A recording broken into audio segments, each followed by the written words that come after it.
rubber in the model room welcomes all. Thanks for stopping by, answering the call. Ups and downs are normal for some of us. Many days I beg to get off this life bus.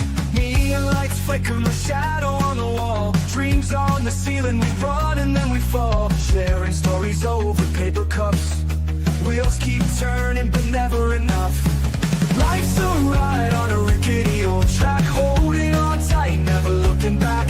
In the rubber and model room we confide, laugh, cry, love in this crazy ride. Dusty postcards from the edge of nowhere, heartbeats echo in the electric air. We tinsel tables without to wait, cry in the rubber and model room, we're all high.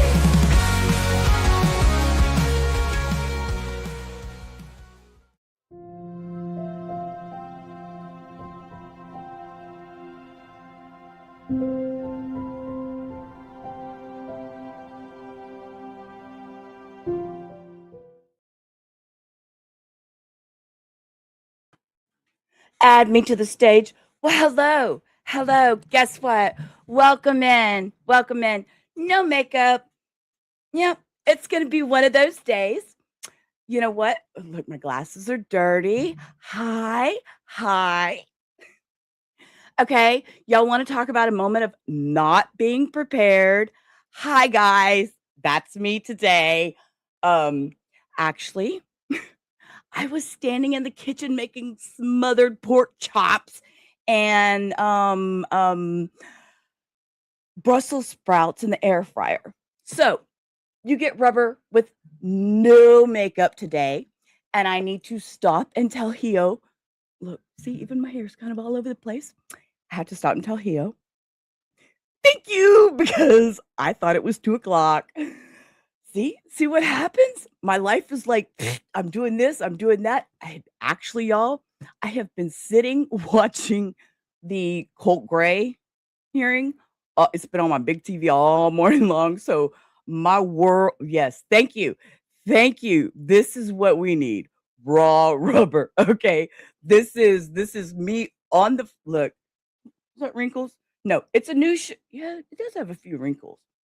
It's a new shirt. I just went and pulled it because this is not how I was dressed 3 minutes ago. Y'all, I hit that live button, and while it was playing my intro, okay, look, this is comedy off the fly here. This is so not where I was going with this stream. Y'all know I don't do this, but I hit the intro button and I ran to the closet to fucking change my shirt. Okay, so therefore, raw rubber. Anyways, let me thank everybody for being here. Cindy, first in the house there, and Southern, good morning.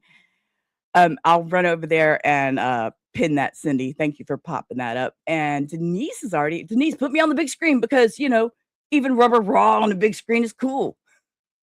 And there's my girl that texted me and said, huh? Where you at? Oh, anyways, thank you all for being here. Let's roll my little thingy because I've got some shit to tell y'all. I've got some stories. I've got some stuff going. I have found some stuff that is going to just make you kind of think twice about this trial and think, where are we going? Get ready for the ride. Buckle up tight. Grab your snacks and enjoy the show. Hey, Abraham, I seen you on a panel the other day. You were doing a pretty damn good job up there, too. Just wanted to say hi, sweetie. You're working, so phone is it. All right. So y'all know we're talking Lindsay Clancy. Today the trial is off. So y'all, I didn't write nothing down. I don't have nothing that I can read off of. This is totally off the fly here. So we've been talking Lindsay Clancy and how we're looking at this postpartum psychosis versus murder. Okay. Well, I'm not sure if y'all are all aware, but there is a story that happened a few years back that was very similar. I don't remember it. Didn't remember it at all. But first, we're going to watch something that Tony Bruschi put out, and I wanted to watch this with y'all. Let's see, where is it? Let me find it. There we go.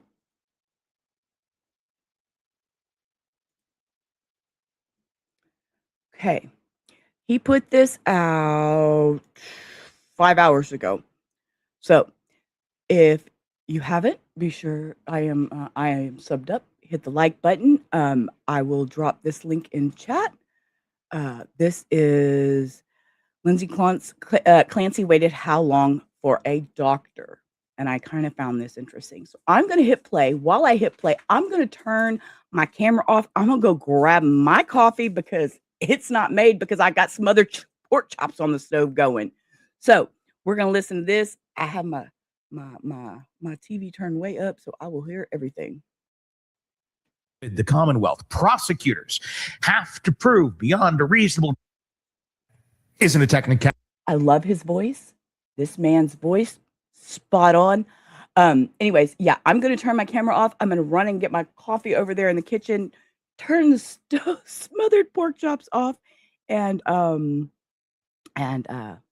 listen while I grab all that. So let's do this, and let's throw the chat on stage, and y'all listen in. I'll be back to pause in just a second. And it isn't a defense lawyer giving you a talking point. In Massachusetts, when a defendant raises lack of criminal responsibility, the burden doesn't move to her. It stays with the Commonwealth. Prosecutors have to prove beyond a reasonable doubt that she was criminally responsible on the day her 3 children died. Not that she did it. Nobody is arguing that.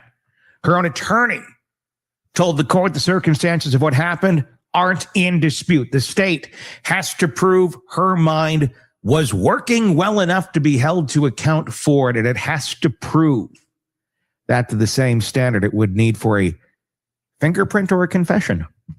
12 women and 6 men are seated in Plymouth Superior Court. Judge William Sullivan has told them this could run 2 months.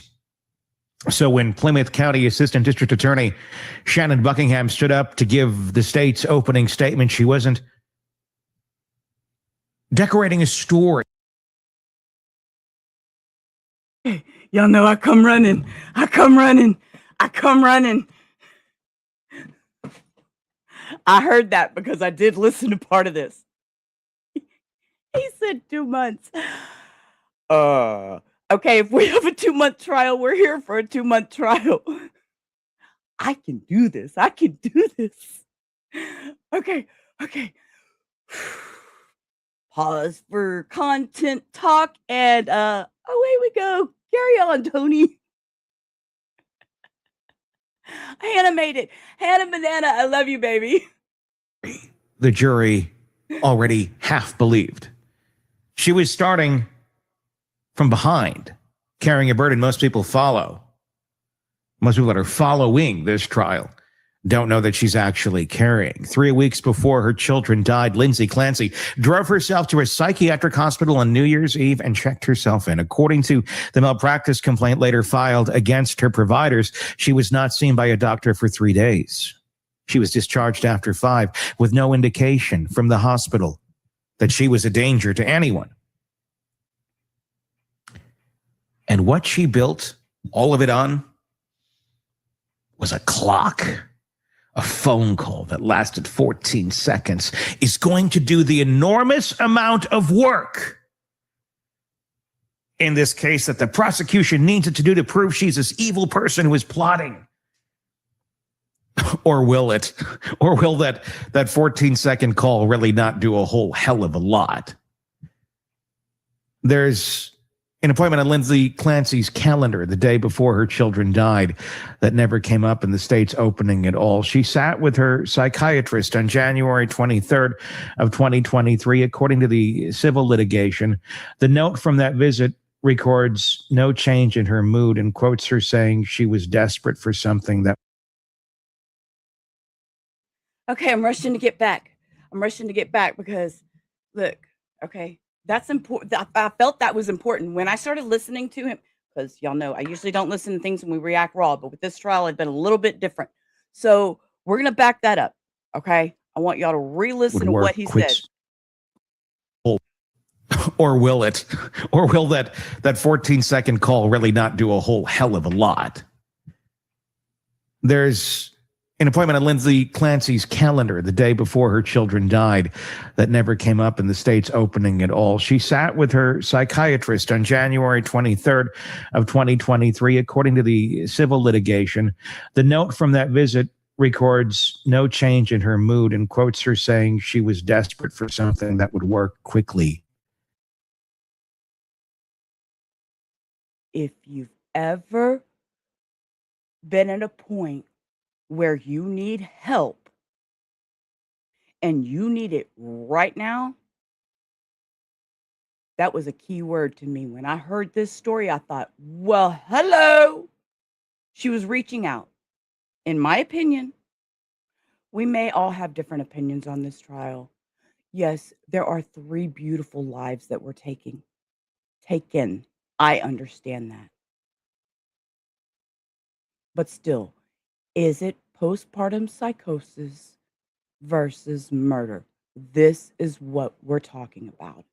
Let me hit play because I found that a very important part to make sure everyone hears. So the day before, she was reaching out To get her out of the state that she was in. Desperate. 24 hours out. The state's opening doesn't go anywhere near it because they can't go anywhere near it. Because it would completely destroy their whole theory. And there's something about what a not guilty verdict actually does here that the jury may not fully understand yet. Something the Commonwealth has every reason to leave alone. This is where the state plants its flag. Go to 3V, and he's going to stop just at CVS on the way there. That's when the clock starts, ladies and gentlemen. The defendant knows that Patrick has to stop at CVS, go to 3V. She knows that it's about 5 miles from their house to get to the restaurant. She knows approximately how much time she has for him to go there and come back. That's it. That's the story of premeditation. She knew roughly how long a CVS run takes. Buckingham told the jury the clock started when Patrick Clancy walked out the door for takeout 5 miles to the restaurant. A stop on the way for a children's laxative the pediatrician had recommended that morning for a 5-year-old with a stomachache. The state's argument is that a woman who could estimate that errand was a woman in full possession of herself. The claim underneath it is also worth saying plainly because the state never says it plainly. The claim is that organization proves sanity, that a mind coming apart can't also keep time. That isn't what the clinical literature says.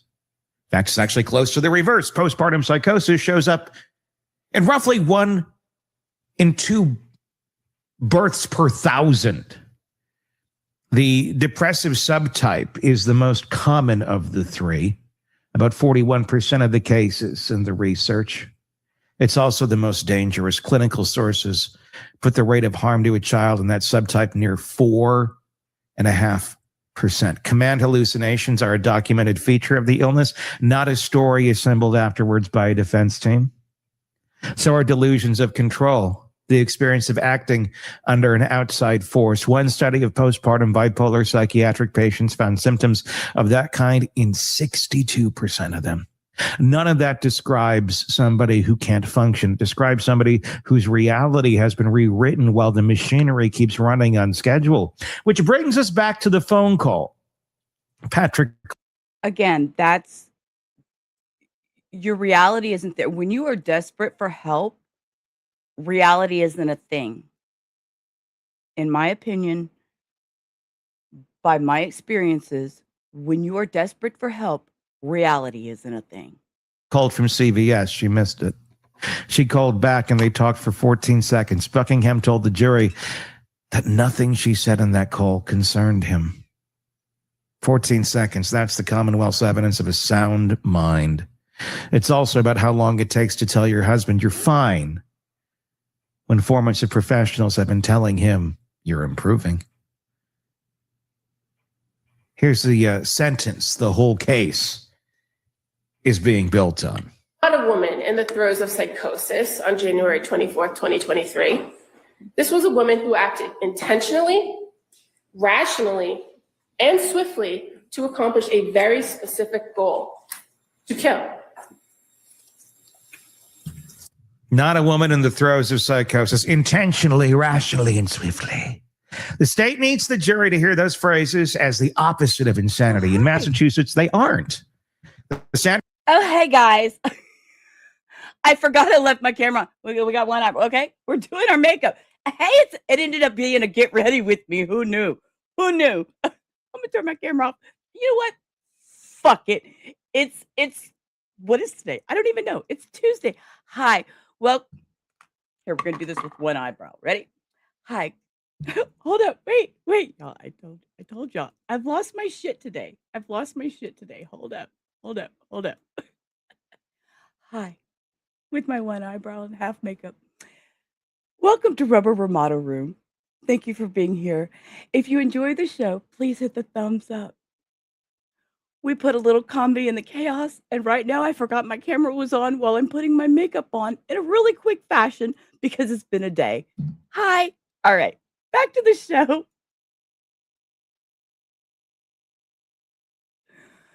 Oh my God, y'all. Comes out of a 1967 decision, Commonwealth versus McHole, which adopted the modal penal code language. A person is not criminally responsible if, as a result of mental disease or defect, they lack substantial capacity to do one of two things: either appreciate the criminality or wrongfulness of their conduct, or conform their conduct to the requirements of the law. Either, not both. That one word is the case. A juror can sit through every hour of the state's evidence and believe all of it. They can conclude that Lindsay Clancy understood exactly what she was doing and understood that it was wrong. They would still be required to find her not criminally responsible if the Commonwealth can't prove beyond a reasonable doubt that she had the capacity to stop. A voice issuing commands doesn't really go to whether you know right from wrong. It goes to whether you can conform your conduct. That's the second door. And the state has to close both of them beyond a reasonable doubt. There's a case that gets reached for here, and it usually gets used backwards. Andrea Yates was a registered nurse in 2021. She killed her 5 children in the family home. Hello. I think we brought her up yesterday, guys. Didn't we bring her up yesterday, guys? Thank you. Hello, Tony. Thank you for acknowledging that I kind of do know a little history. They called police and told them, she called police and told them what she'd done. Organized from beginning to end. Her first jury convicted her. That conviction was overturned after a prosecution expert admitted he had given false testimony, and on retrial, a second jury found her not guilty by reason of insanity. Which means she was committed to a state psychiatric hospital, and she has been in one ever since, waiving her release hearings year after year. Waiving her release hearings. Do you hear that? Waiving her release hearings. What are you texting me? No, what? Waiving her release hearings. Yo, shut up. Told you I wasn't ready. I was going to reschedule, but I figured, fuck it, we're just going to go with it. Okay. Anyway, so she waived her release hearings. So she's not going to get out.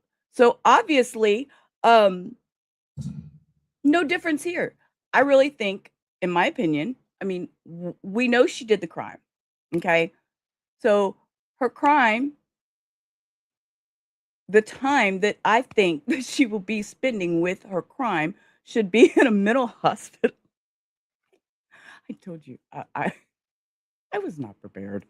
Now, the part that matters in Plymouth County, Texas asks a single question, which is whether the defendant knew the conduct was wrong. That is the narrower, harder question. And Yates cleared it anyway. Massachusetts gives Lindsay Clancy a second door.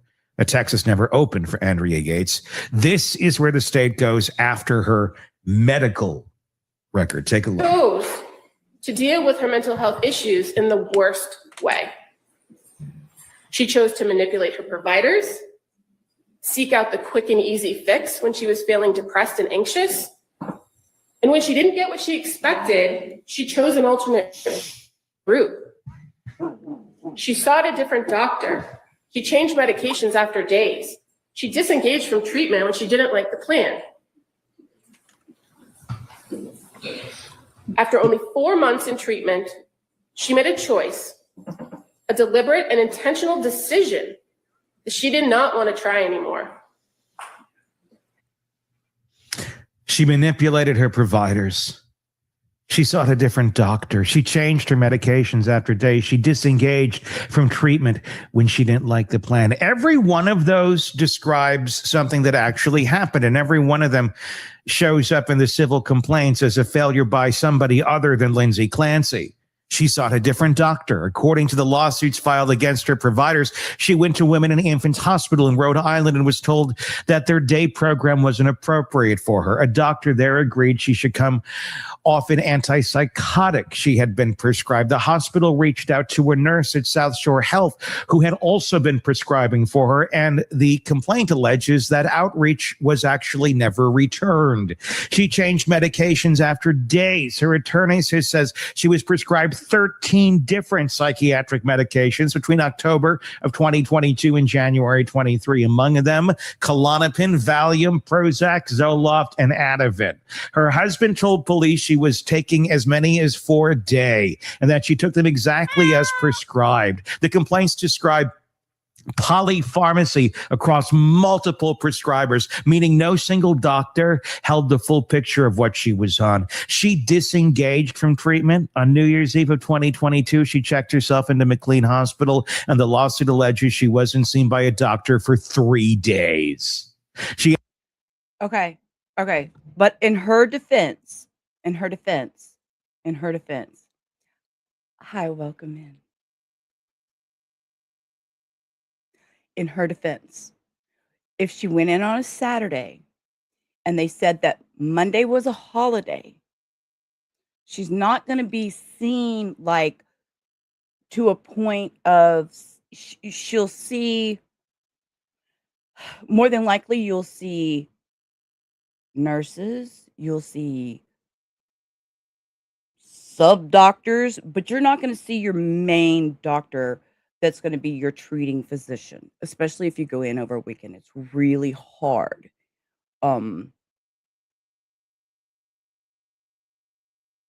Yeah.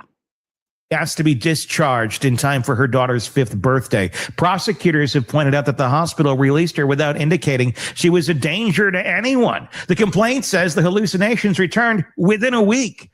She wanted a quick and easy fix. Patrick Clancy went to her doctors himself and told them they were turning her into a zombie. He's since filed his own complaint for malpractice and wrongful death, arguing his children might still be alive if their mother had received adequate. Okay, stop. Did you just hear what this man just said? So this is where the civil suit comes in at, okay? This is where that civil suit comes in at. I'm over here shaking my tahina, y'all. Today's snack, cantaloupe. No, this is not cantaloupe. Cantaloupe is orange. This is honeydew. So today's snack of choice is honeydew. And of course, we have our coffee. So I hope you all have snacks. Clancy went to her doctors himself and told them they were turning her into a zombie.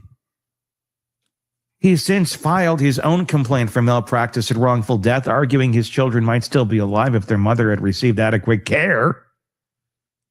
This is the father of Cora Dawson and Callan. He was called as the prosecution's first witness. The state does have an answer to all this, and it deserves to be taken seriously because it is the strongest thing that they had in that fairly weak opening argument.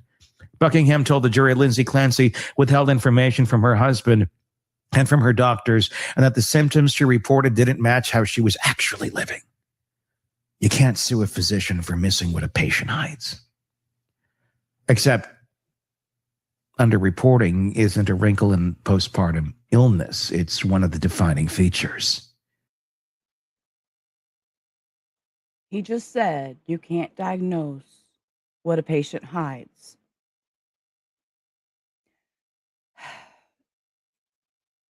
God, I have so many comments, but I'm going to reserve them right now. And it's been studied for decades.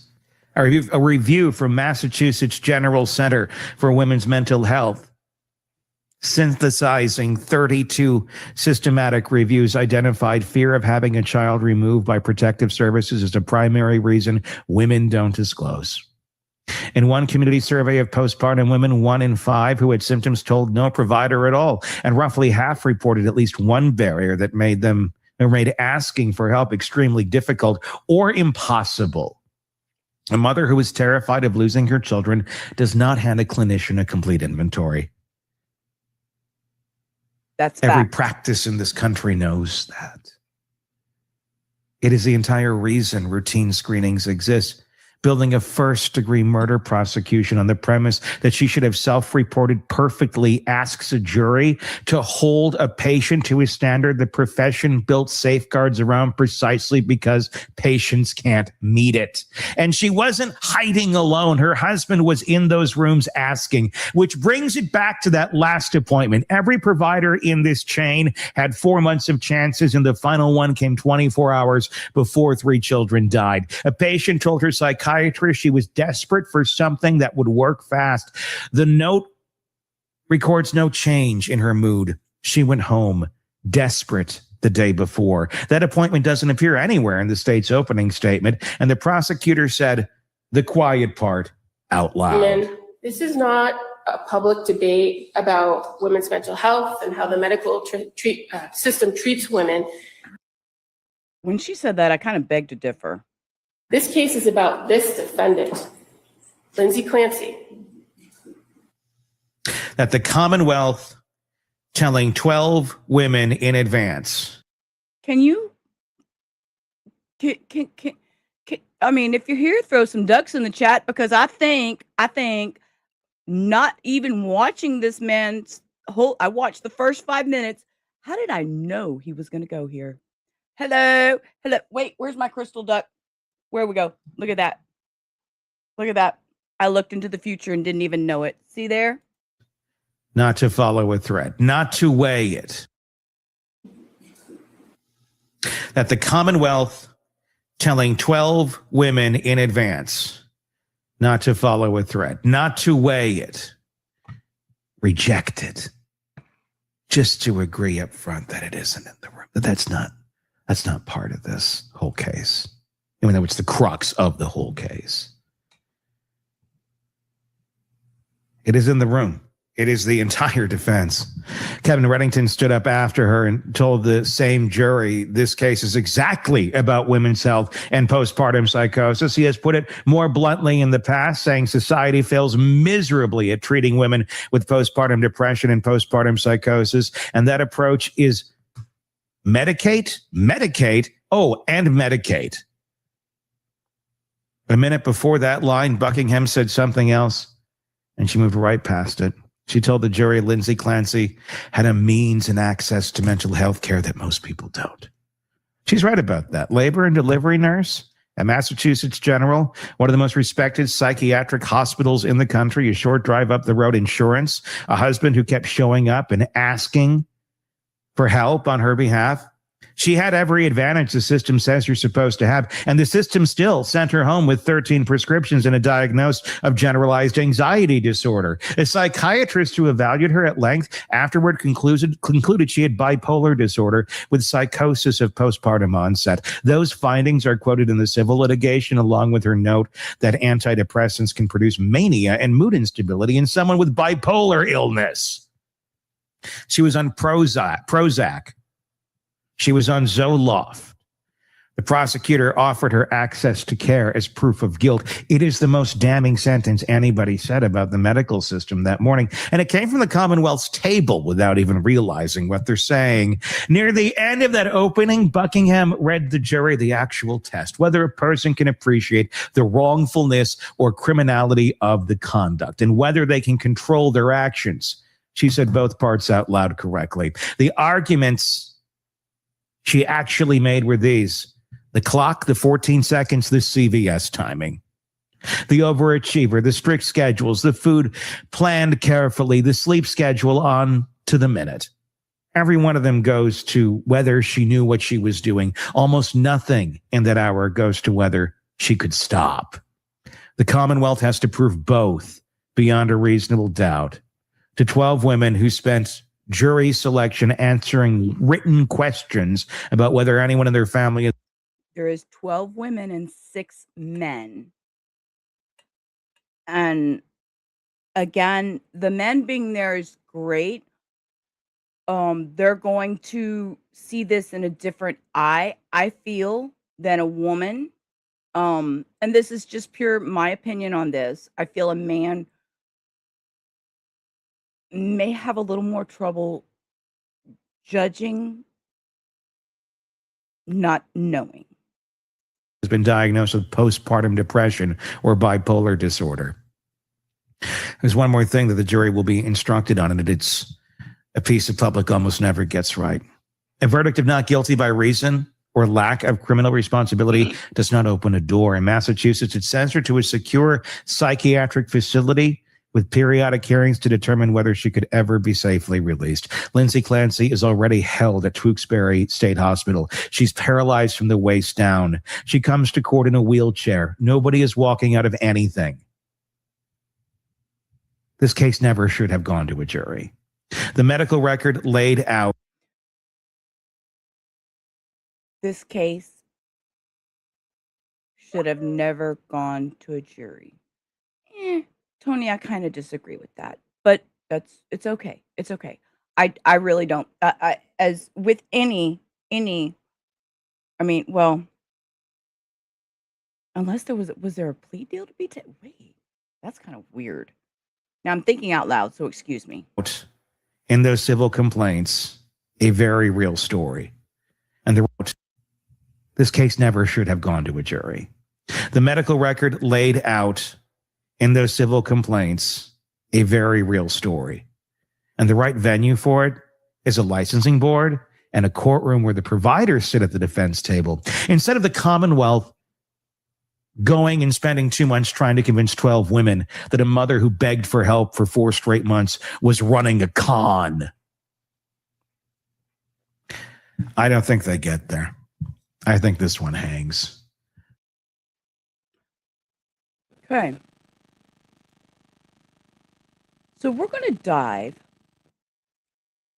into a woman, and her name is Carol Cornado. I'm going to let you listen to this. And this is going to take a turn. I don't know if you've heard of Carol Cornado, but let me introduce you to her. Deaths of 2-year-olds. A mother was sentenced to life in prison on Monday for slitting the throats and stabbing her 3 daughters at their home. The mom committed the horrific act allegedly to get back at her husband. Carol Cornado was found guilty in the May 2014 deaths of 2-year-old Sophia, 16-month-old Yazmine, and 2. This was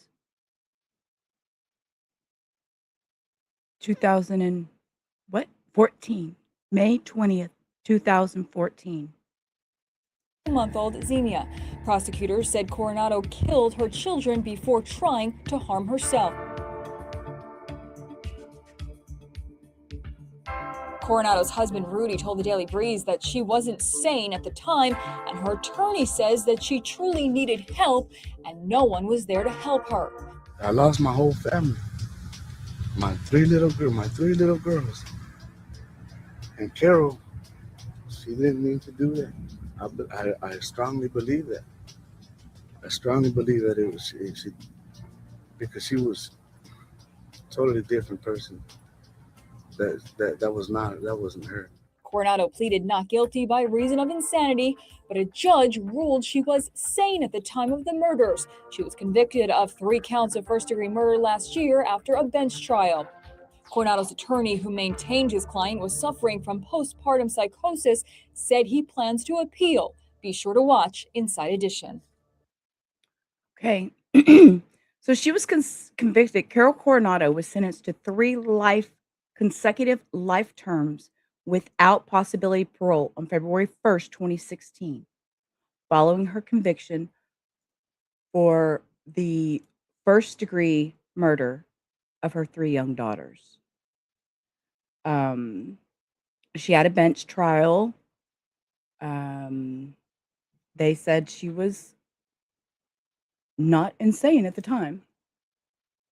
But we're going to listen to her story. This is a longer story. I'm going to drop this in the chat. This is Artemis Rising Foundation. It's called Not Carol. This is Not Carol examines the scourge of postpartum psychosis throughout the tragic prism of the Carol Cornado murder trial. So this, if you want to look back later,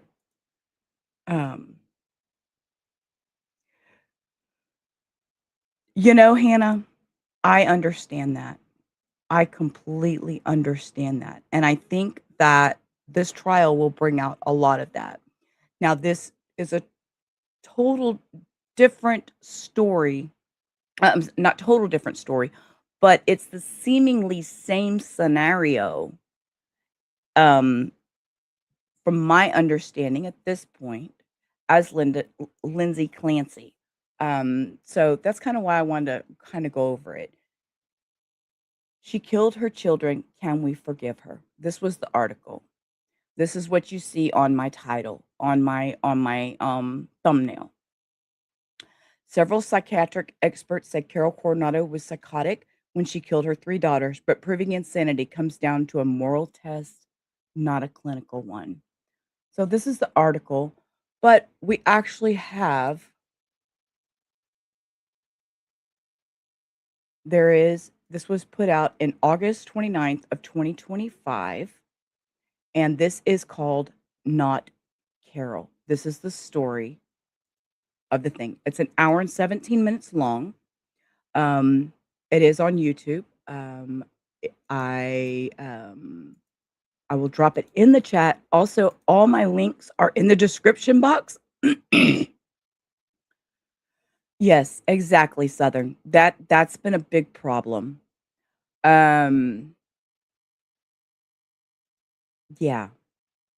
And I think I have not listened to this whole Not Carol, the Carol Coronado story. I did do some reading on it. So I think this will just kind of give us an inside look into another similar incident. And she's serving 3 life sentences in prison. Now we got to think about Lindsay. Okay, Lindsay's in a wheelchair. She's not going anywhere. So whether she spends it in a prison or a mental facility, it's going to be up to these 12 women and 6 men, whoever are chosen for whoever the jurors ended up being, because, we know they have 18. I don't know which ones will be picked to do the actual bidding, but, this has happened before. So I'm a little scattered with my thoughts. I'm sorry, guys. I told y'all I was in the kitchen cooking. Hannah says, if she was mentally at the time, why wouldn't she now be like, yes, I did it. I was sick at the time, but LWAP, because that's what I deserve. I don't understand that either. Why not just take a plea? Why are we going to trial? We know she's not going anywhere. She's going to be in a chair, whether she's in a chair in a facility, a mental facility, or if she's in a chair in a in a prison. So with her being in either one, is it going to be she's going to get better mental health care in the facility of the mental facility, or is she going to get better mental care being in a prison facility? I mean, there's so many variables here that we have to just stop and well, hello, Queen Lady Wolf. How are you today? I see my chat jumping around saying hi. And that's the other thing, is the husband clueless of how serious it, because and again, when you're going through this and you're trying to tell somebody what you're feeling, sometimes they listen, but they don't really listen. They hear you, but they don't hear you. So that's why I kind of felt like this story, as I kind of scrolled through and listened to, it was very important. So Cindy says, Hannah, women do recover from postpartum psychosis with the right treatment and medication over time. Yeah, and had she been treated properly, had she been given the right medication, had she not, I understand from personal reasons, I understand her going doctor to doctor, trying to find the right one that's going to give her that right fix. And she knows she's not right. She needs that fix, but she wants it right now. And sometimes right now isn't reasonable when it comes to mental health. It's not a reasonable request. Unless you just want to be knocked out somewhere and laying down on some Thorazine, you're not going to get better. Okay. It takes time. Pills aren't magical. They don't work overnight for mental health. In a lot of situations, it doesn't work that way. And I think that a lot of people don't understand that. So let's get into this. Let's start listening to this. Not Carol is what it's called. And we will pause for commentary.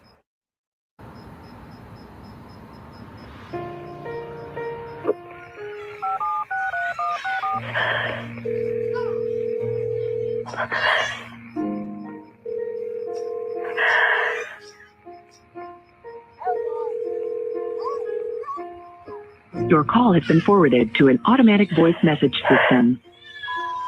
Mom, I just need you to call me back. Please. I really need to talk to you as soon as you get a minute. If you could just call me back, that would be great. I love you. Bye.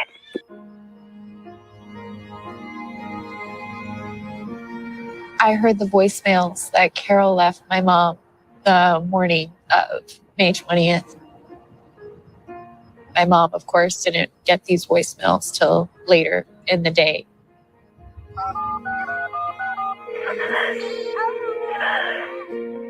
Please, please, please.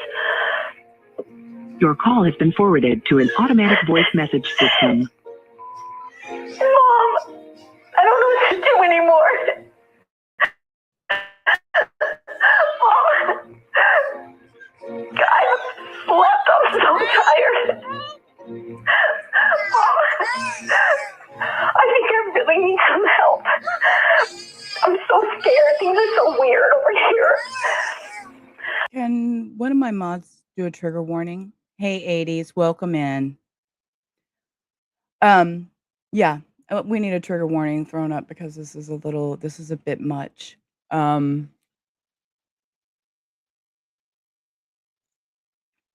Yeah, so if you can't handle this might not be a stream for you, but if you know, we're working on the Lindsay Clancy. This is a Carol Cornado story back from 2014. Can you call me back? I just need you to call me back. Okay, I love you. Bye.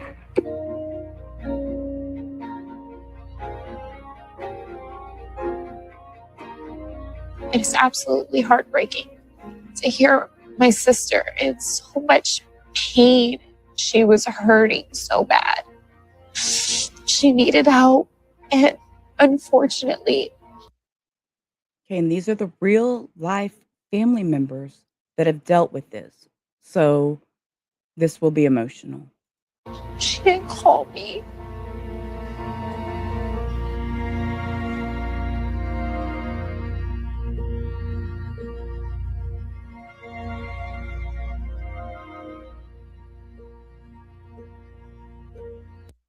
Now, also, if you take a step and you look at the ages of these children, these are back-to-back pregnancies. 2, 16 months, 3 months. These are back-to-back pregnancies. I just wanted to point that out.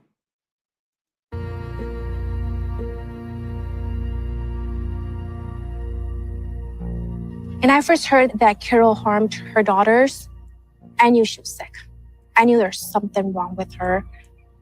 She would never harm her child. You don't do this on purpose. Who in their right mind? Also, during the stream, Cindy will probably be posting links.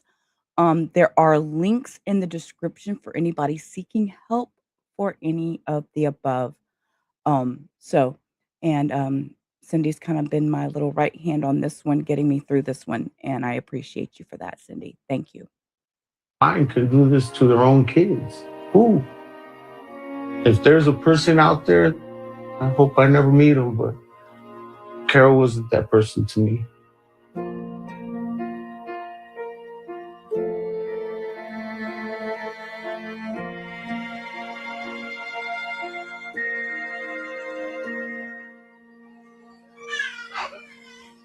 Hi, Yazzie. Ata, mi tikita. I'm recording.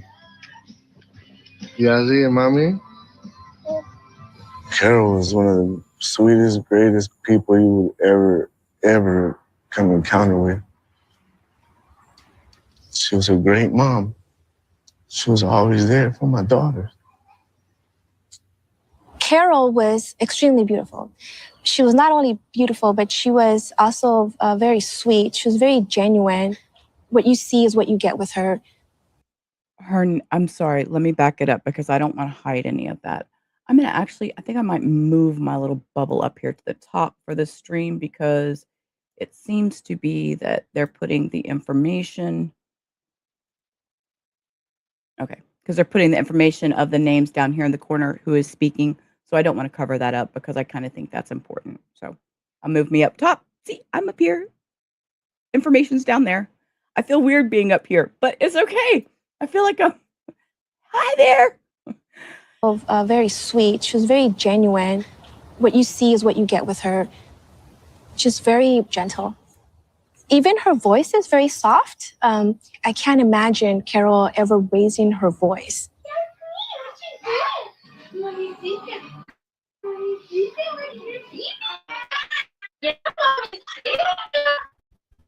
Carol, an amazing mom. She so much. Sophia. She found a cookie. Vanilla wafer from your snack.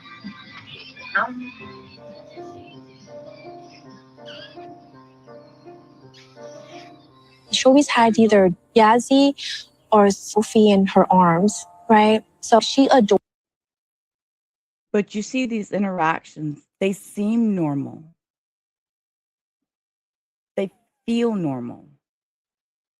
They look normal. Toward her kiddos.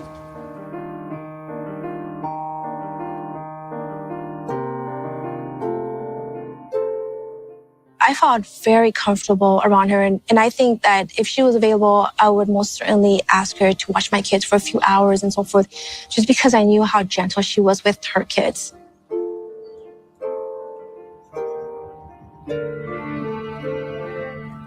There was times when my son would go out to her house and she would take him out to San Pedro to go see the boats. She took my kids, something that I've never even done. To this day, she took them out to go see the stars.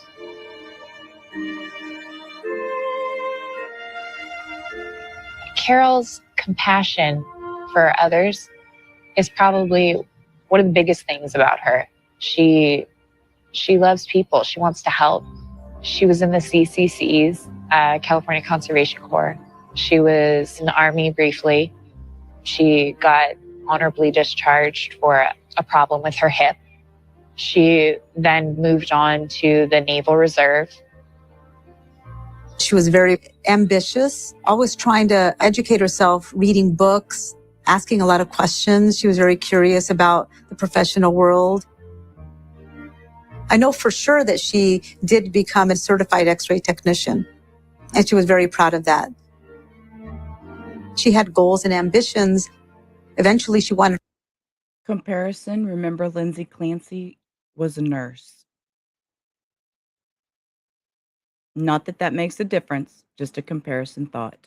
...to run the radiology department.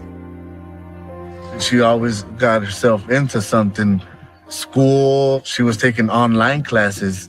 So she was still going to the university while feeding and breastfeeding and changing diapers and caring for the girls. If she was ever feeling anything, any type of depression, or she's feeling sad or even stressed out, I did not sense it. I did not see it. The only thing I saw in her was joy and pride and just happy to be a mom and just happy to have her daughters. There is no more sacred relationship in our sense of how the world should work than the relationship between a mom and her child.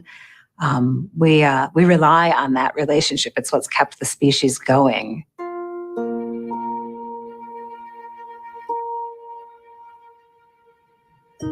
When we hear that a mother has taken the life of her child, we're horrified. The public is horrified. They see her as the devil. They see her as evil. The initial reaction is one of revulsion, one of anger. The actions so defy what we all hold as being the pinnacle of. Well, looky there. There's George. There's George. Just as I put my face over his name, this is George Parnham. This gentleman is Andrea Yates, representative lawyer. He is okay. I know this man. He's a wonderful, wonderful lawyer. George, oh God, I could do nothing but speak highly of this man. And anyways, I don't know. I just got kind of smiley just seeing his face. I didn't know he was going to pop up in this. So sorry, total squirrel moment. Okay, y'all, just because we know, I just for a minute, okay?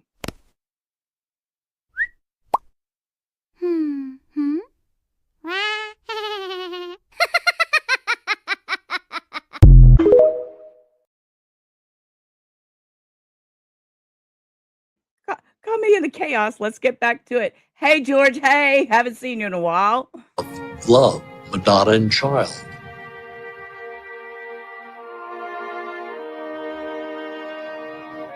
The idea that a mother who's supposed to love her child would kill that child, in any way harm and neglect that child, is really difficult to grasp. Until you understand, what I've learned to understand is that it's absolutely not her fault.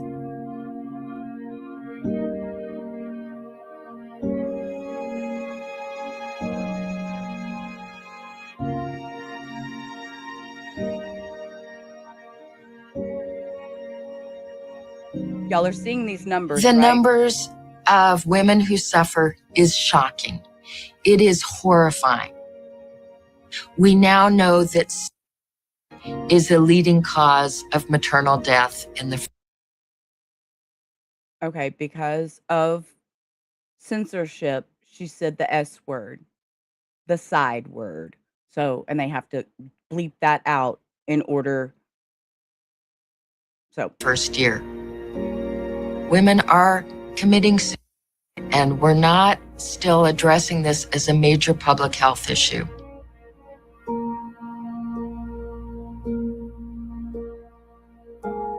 Motherhood is full of paradoxical feelings. I love this child. This child is, getting on my nerves. I love motherhood. It's the hardest thing I've ever done. Every day is a series of paradoxes which can build up to create no-win situations. The more stress that a person has in their lives, and having multiple children, having economic stress, having work stress, relationship stress, then our ability to manage and hold all of that is severely compromised. And so it's actually not surprising that some women snap.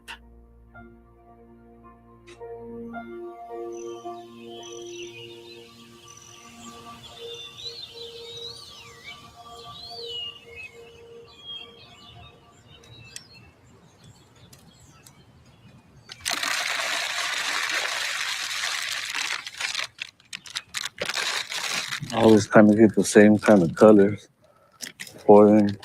We used to kind of have colors for them. Sophie's color was purple. Yaz's color was yellow.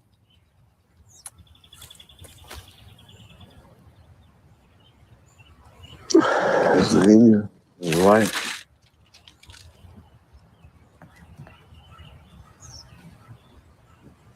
They were what I love the most in my life. I miss them so much. They were bright. Everywhere they showed up, they illuminated the place. I can't believe it. It hurt. I couldn't see their beautiful faces.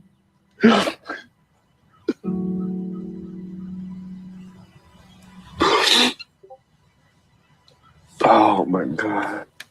And if y'all think back to what we watched yesterday with Patrick Clancy on the stand and how well composed he was until they started showing pictures of his children. When they started showing pictures of his children, we seen him noticeably start breathing heavy. His voice changed a little bit. He started shifting.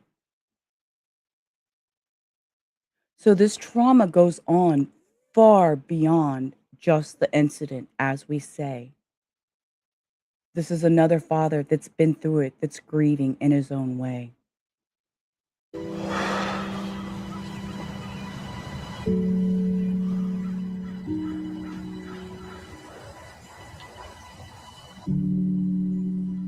So sorry, baby. I'm so sorry.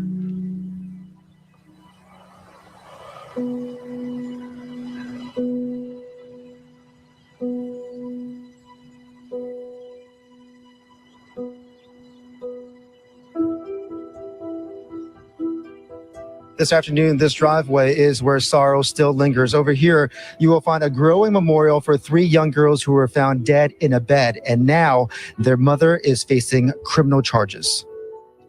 We know they're all in heaven. Please pray for my babies. Pray for Rudy. And even pray for that woman. She had a demon inside her that day. The suspect in this case is 30-year-old Carol Cornado. Carol had called her mom saying she was going crazy. When the grandmother came to help, she found the bodies of her 3 grandchildren in one bed. Carol, the grandmother said, had been stabbing herself. So you hear that also. Carol also tried to take her own life. Not only did she take the lives of the children, she did try to take her own life. She is not in a wheelchair.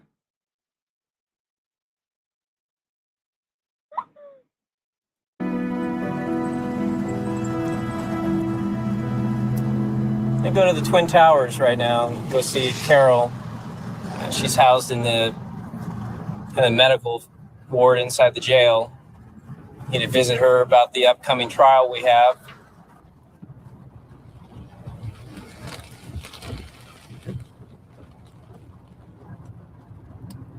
I'm looking for the right result, which I believe and our experts believe is that she's not guilty by reason of insanity. Yes, the act was done. I don't think there's a real question as to who did the act.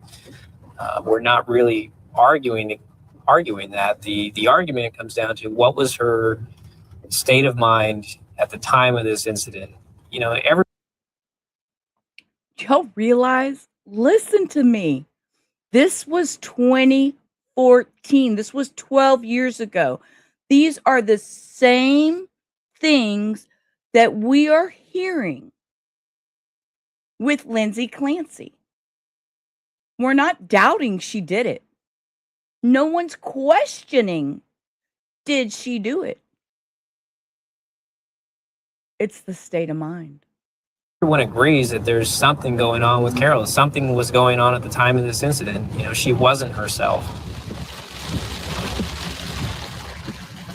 The prosecutor, Ms. Spears, and her team of police officers that are working on this case are very set on convicting her of first-degree murder. But what keeps me going is knowing that Carol wouldn't have done this. You know, knowing her as a person and knowing more and more about postpartum psychosis keeps me going. It keeps me doing everything I can for the right result for her.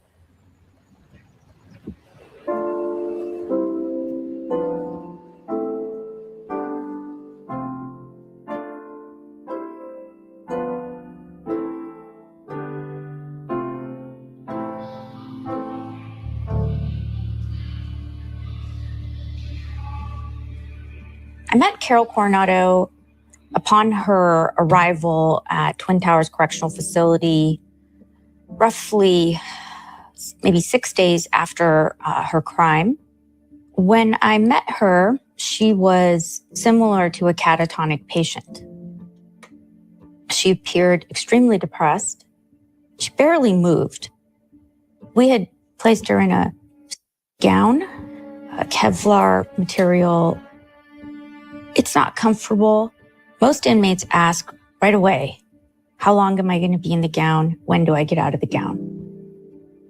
She didn't mention the gown. It's like it wasn't even there. She seemed very thin. She looked like she had not been eating. And even though she had just had surgery and had been given medications, to help her sleep, it sounded like she hadn't slept in over a week. And she looked like it. The diagnosis that I gave her in layman's term is postpartum psychosis.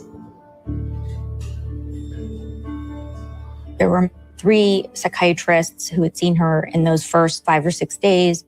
And the consensus was that, this is a very sick patient.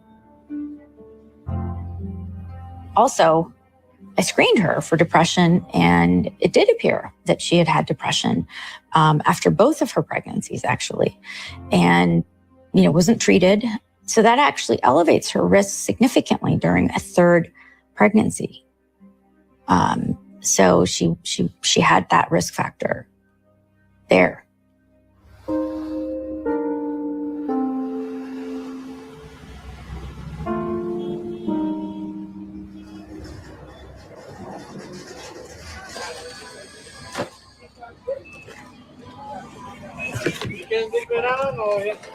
We got the Alpine Billy swap meet. I sell auto parts here. I've been here for 7 years. Eso para el liqueo. Ajá. Para el liqueo y para cuando se está el hardship. Ajá. ¿Cuánto cuesta este? 10. Ok, gracias. Okay. Ajá. A lot of people come through. For me, this is the hardest part of the day is picking up, getting ready to leave to go home. I used to be in a rush to go home. I couldn't wait to get home to my girls. And now it's like the part that I miss the most is my hi daddies, my smiles. They used to run to me when I got home. And I don't get none of that no more.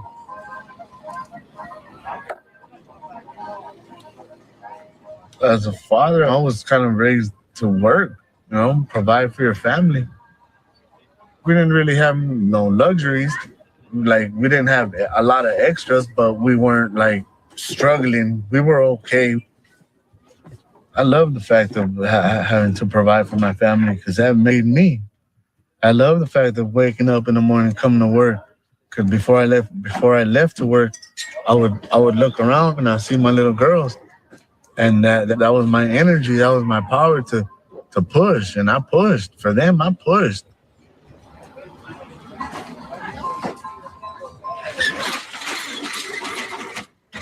It's hard for parents with one child, let alone 2, and then 3, and then back to back. It's very hard. He recognized that. 3 kids back to back, it was hard. He recognized that. Um, does he also recognize that it's hard on the mom? Carol did most of the duties when it came to my daughters. I would help her, but she did mainly 95% of it. Now I did like going to work and providing, but she did most of the maintaining. So it was very difficult for Carol as well. It was very difficult. I don't know about y'all, but that was just a really, really sinking moment right there, the way he just said that. It was very difficult. Sometimes you realize too late. Carol's babies were very close together. Sophia and Yazzie were 14 months apart, and Yazzie and Xenia were only 13 months apart. Shortly after they got engaged, she found out she was pregnant, and she was so excited about it. She'd send pictures and tell me when her doctor's appointments were, and, oh, we get to go see the baby today. She was always super excited about it.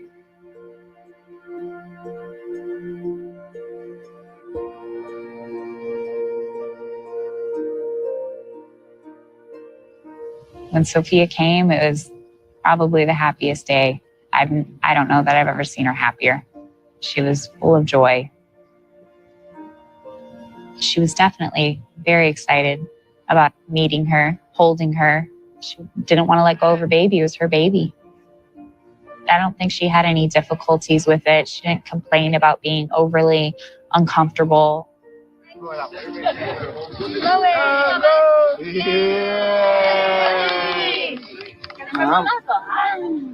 Big bite, big bite. Big bite, big bite.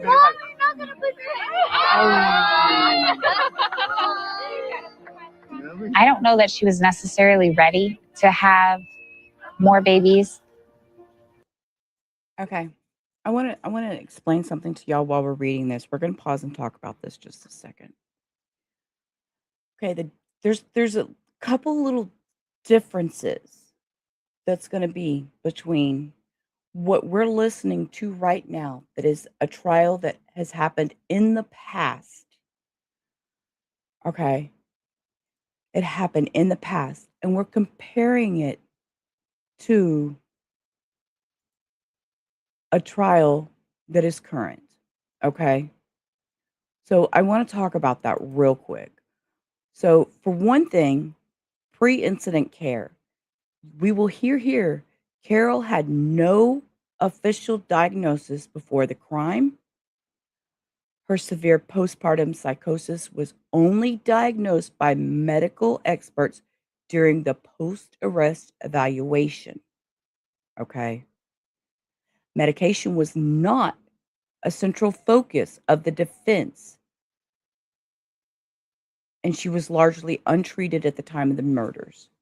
Okay. Now, on Lindsay's side, the current trial, she has an extensive medical history.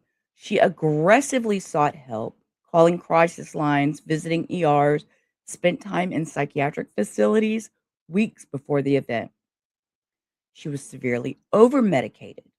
You will see we went through the cocktails of medicines. There was 13 different meds, whether they were the psychosis meds, whatever the meds, there was 13 of them. And mixing those can cause issues. In Carol's case, we're going to learn that the state argued as a revenge, saying that she killed these children to spite her husband after he allegedly threatened a divorce. Okay. So, and that's going to be the difference. I don't know that anything has came out about the Clancys or anything like that. So, I know that they're trying to say that she planned this because she sent him to the CVS. So we will see. we will see what comes up with this. So let's go back over here. I just wanted to give y'all a little insight into that. So she had no diagnosis, she had no medications. So there was a difference, but it's a very similar story. I don't necessarily think any of them were planned. I think they were kind of more surprises, welcome surprises.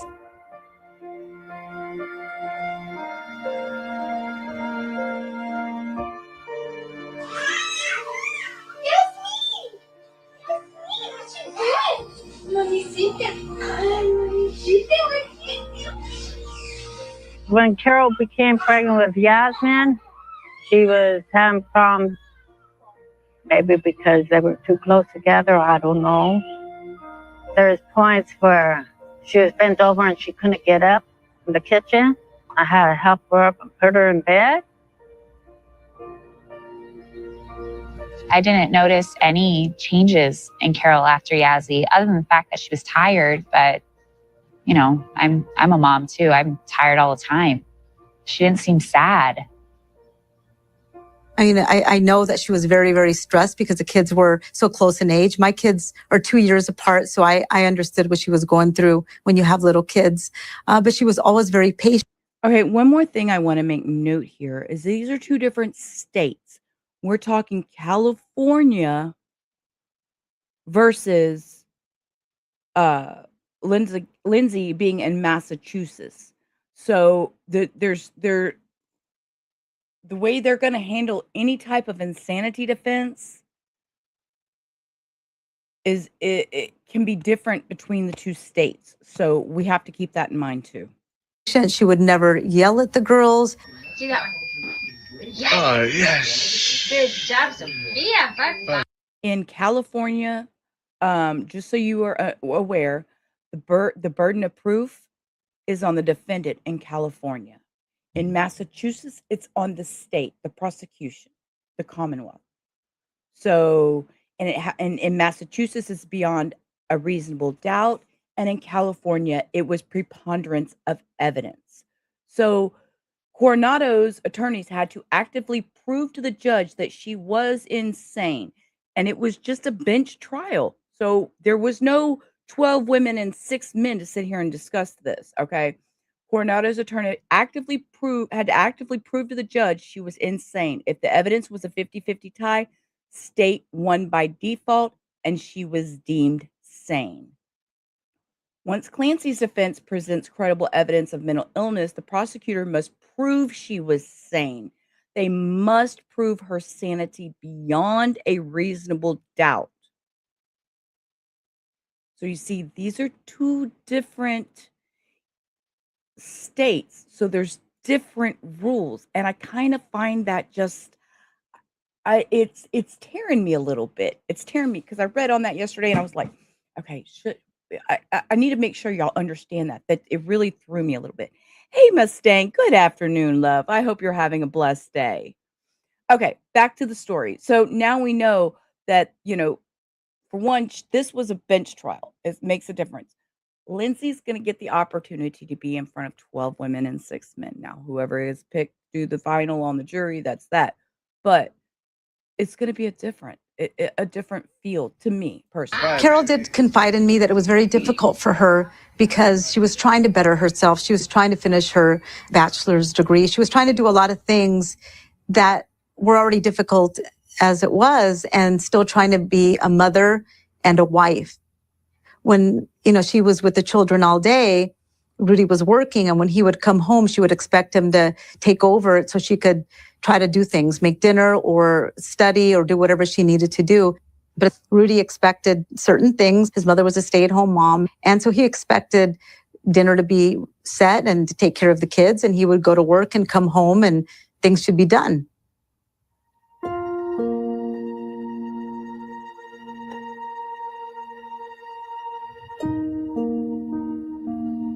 When Carol was pregnant with Xenia, we went to a baby shower, and she was probably like 7 months or so, and she couldn't walk.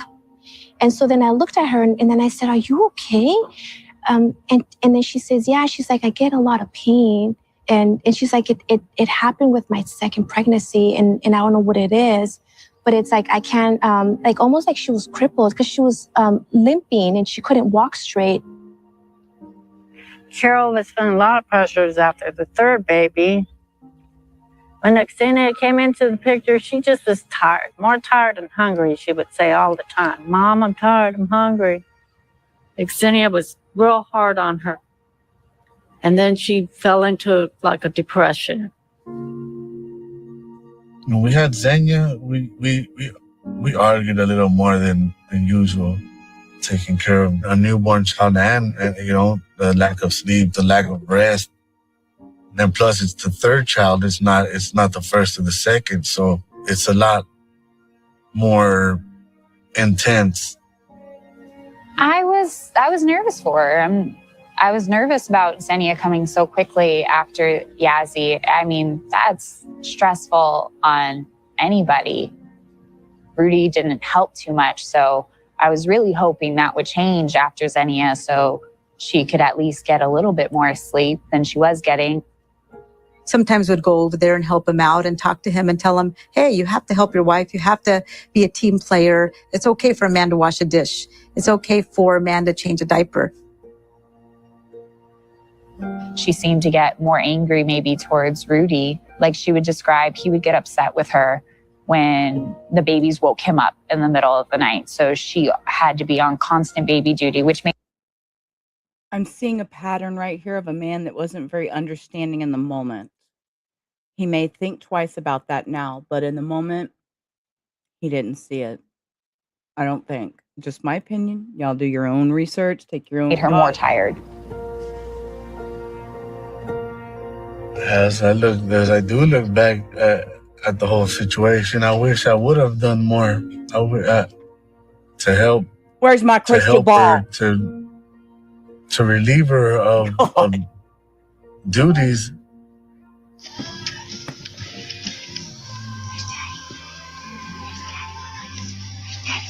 Yeah, she was a good wife. She was a good woman. She was a good woman. She was always attentive of everything. She was always there. She helped out a lot. She helped out a lot. She did everything. She was a better wife than I was a husband. She was a better wife than I was a husband. She was a better person than me. She's a way better person than me. She just went through this. She went through this psychotic disease, and it ruined both of our lives.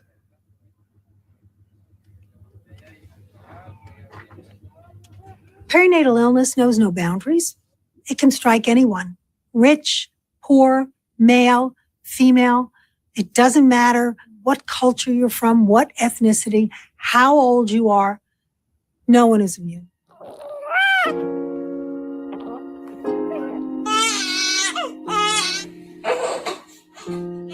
There is a full spectrum of mental illnesses or mental health struggles that arise in the aftermath of childbirth.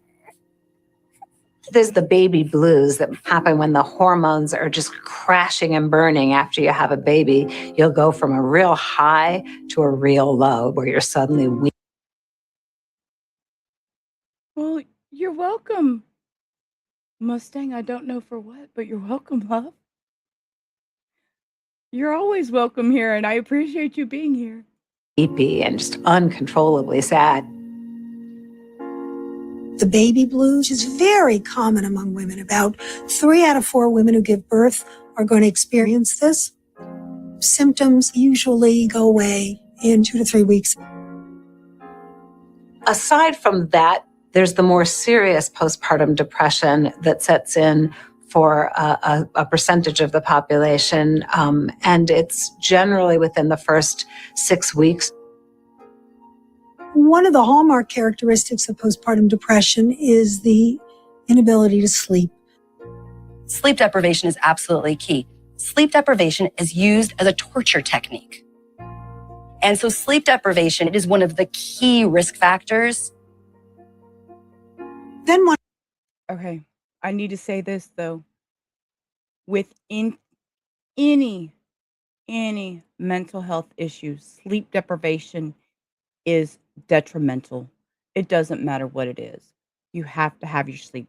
I got a little extra sleep this morning, so. One of the other ways in which we see postpartum depression present is with panic attacks. Women feel as though they can't cope. They feel totally overwhelmed. In some severe cases, women and they're not able to take care of their baby.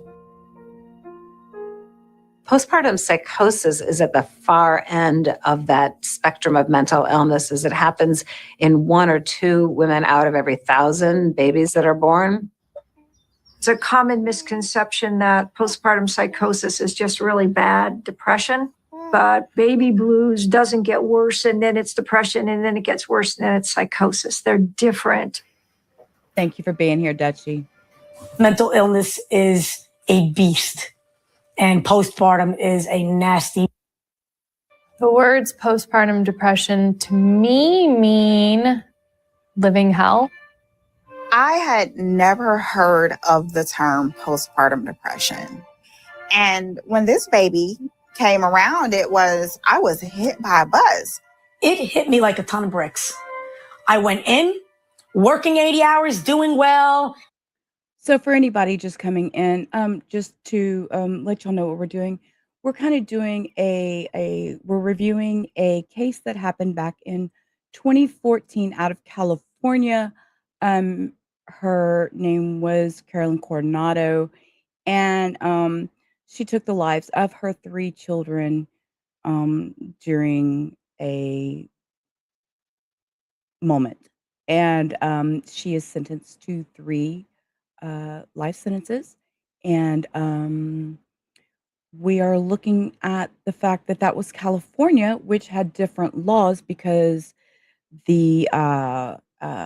in California, the burden of proof is on the defendant.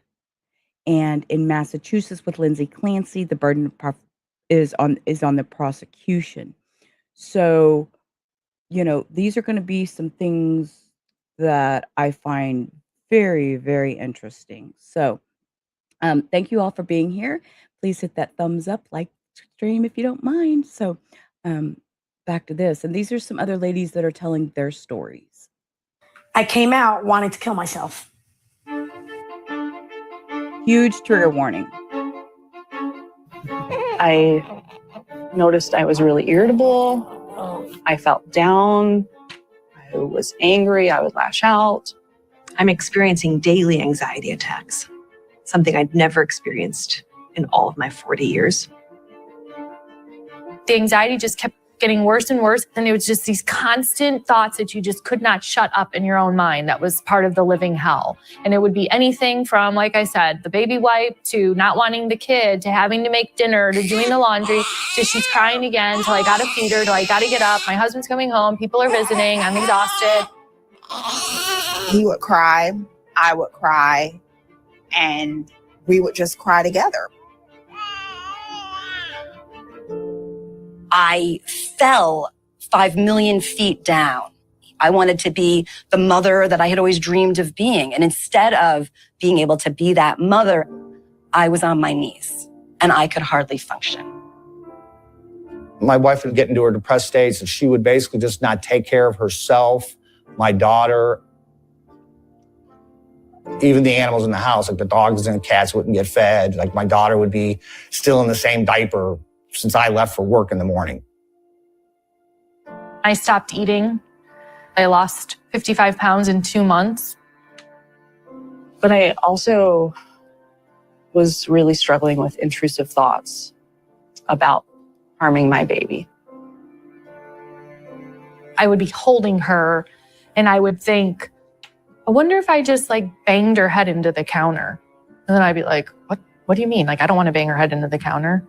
I would pass an electrical cord and I would suddenly imagine it around my baby's neck.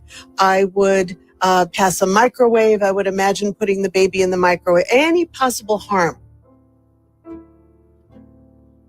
These thoughts are alien to these women. It's not that they really want to do it. And in fact, they feel terrible.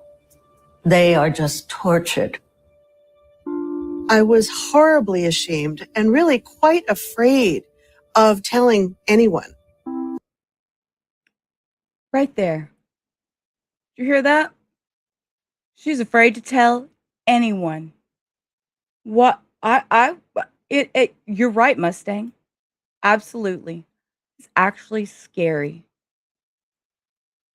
Those intrusive thoughts with your newborn, that's scary. This happens more than we realize.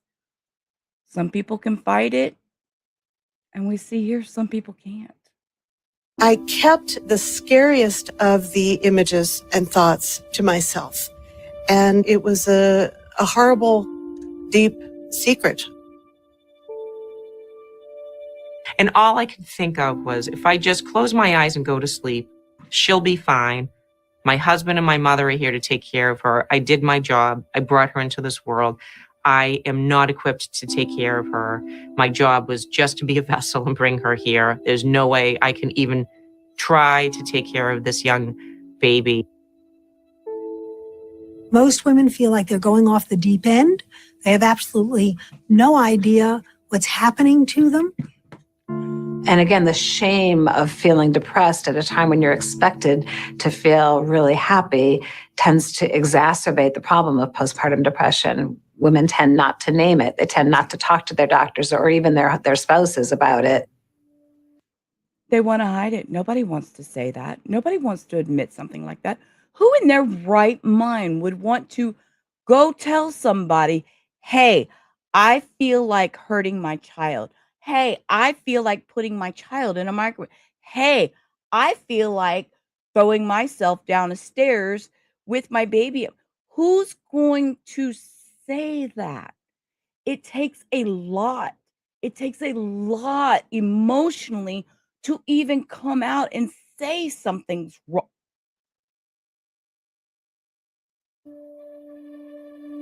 And we blame ourselves. And we think there's something wrong with us. And we silence ourselves. And the stigma piles on and it piles on and it piles on. And I'm not going to say out loud that I don't feel connected to my child. I'm not going to say out loud that I don't feel attached. I'm not going to tell you that I'm terrified to be a mother, that I'm afraid that I made the worst decision, that my child would be better off without me. I'm not going to say any of those things.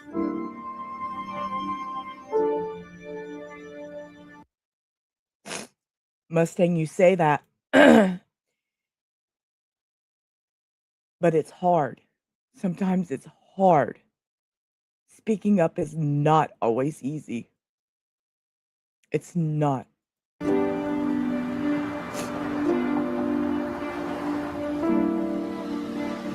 Sorry, guys. I didn't mean to get emotional. The father of those 3 young girls allegedly murdered by their mother in Torrance came face to face with his wife in court today for the first time since that family tragedy. No cameras were allowed in court, but reporters were. Carol Cornado was brought out in a wheelchair. We watched as Rudy Coronado shook uncontrollably and wiped away tears every time her name was mentioned. This obviously was a big story. The public was very interested. There are hardly ever stories like this where a mother is accused of killing her own children. I just want to thank everybody for their support. Everybody. I first found out about the case when my boss called me in the evening, and she told me that to turn on the news. And I turned on the news and started watching some of the facts of the case. Cases aren't typically assigned personally like this particular case was. Usually they just arrive on my desk and I prosecute them from that. But given the media attention to the case and given the other difficulties of prosecuting this particular case, she offered me the option of prosecuting it. And I did want to take it. I mean, those little girls deserved my efforts to get them justice. Coronado has pleaded not guilty by reason of insanity, but the prosecutor, she's accusing Coronado of planning the murders, even though her family insists she was a good and loving mother. I know Carol, and she would never, ever in a million years do anything like that to no one. And I don't have a lick of hate for her. I love her. That's the mother of my children, and she doesn't know what she did.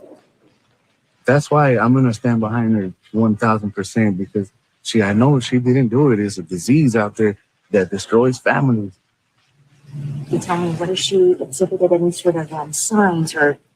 There was a lot of signs that I didn't know how to read. This is the reason why we need to bring awareness to it, because I was never educated on nothing like this. I didn't have a clue. We need to bring awareness to this disease because there is a disease out there that needs to be known for everybody to save more lives, save more babies, save more families. Thank you. Thank you, guys. I don't even know what to say to that.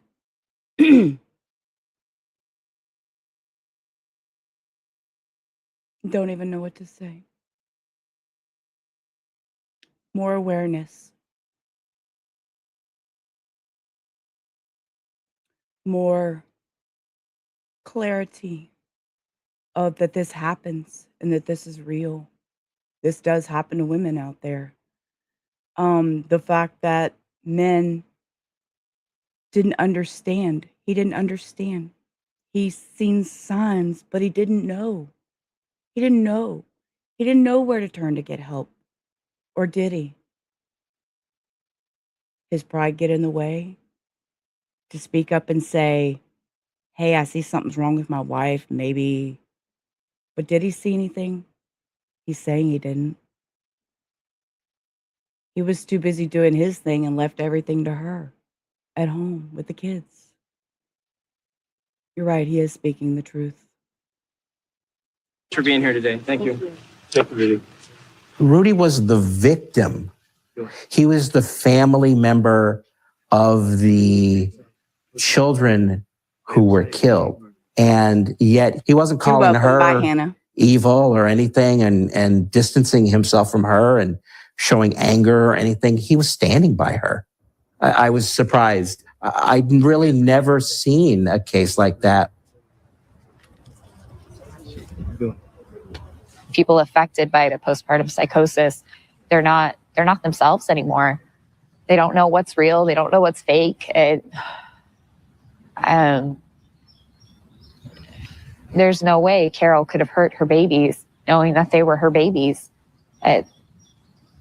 Not a chance. Carol, when I went and visited her at the Twin Towers and trying to find out what actually happened, we can't talk because everything's being tape recorded. She goes, Mom, I heard voices. I went like, what voices, Carol? Because I'm interested now. What voices? She just shook her head. No, I can't tell you, Mom. Someone was telling her to kill the children.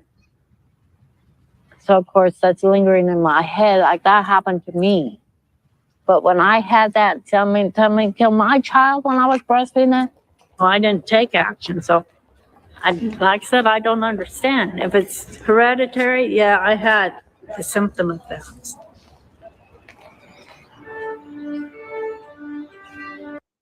Did y'all just hear that? Her mom said, I had the symptom of that. Her mom said, I thought about that. Her mom said, yes.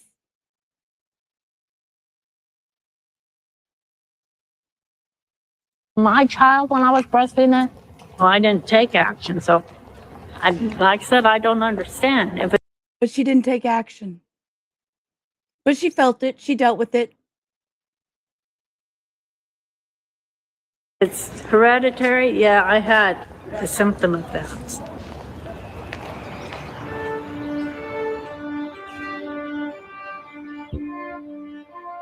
Postpartum psychosis is an awful illness to have.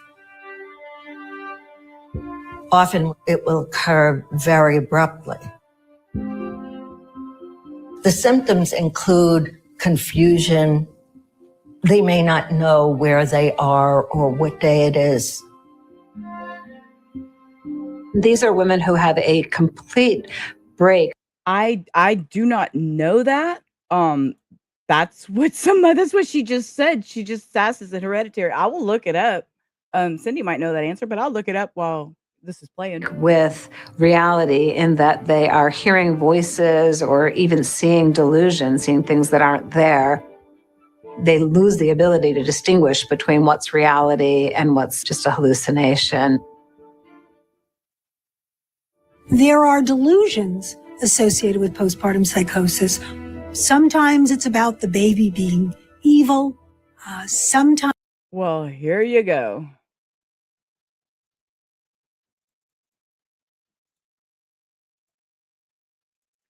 Gosh, I remember these days. Remember these days of the pop-ups?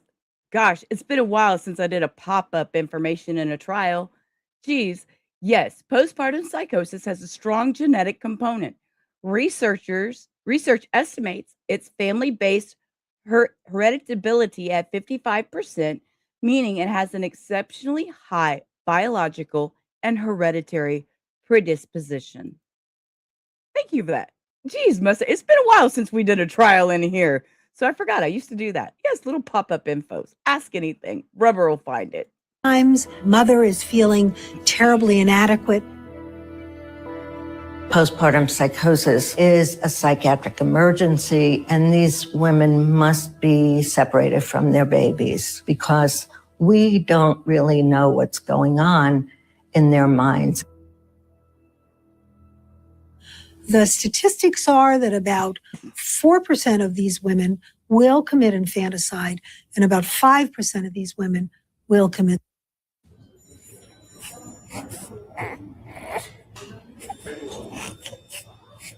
I've never heard about postpartum psychosis, nor were we ever spoken to about that after Shane was born. Postpartum psychosis, I had never heard of that.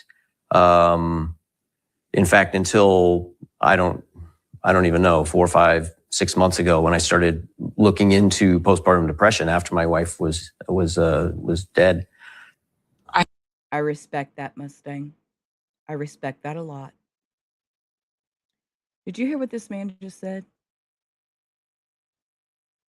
To about that after Shane was born. Postpartum psychosis, I had never heard of that. In fact, until I don't even know, 4, 5, 6 months ago, when I started looking into postpartum depression after my wife was dead.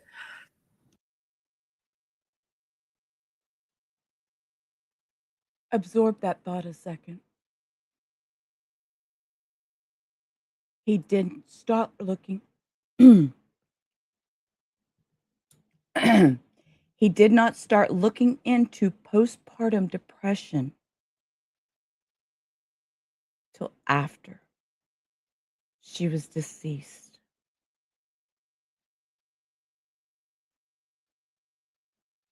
I suffered postpartum psychosis.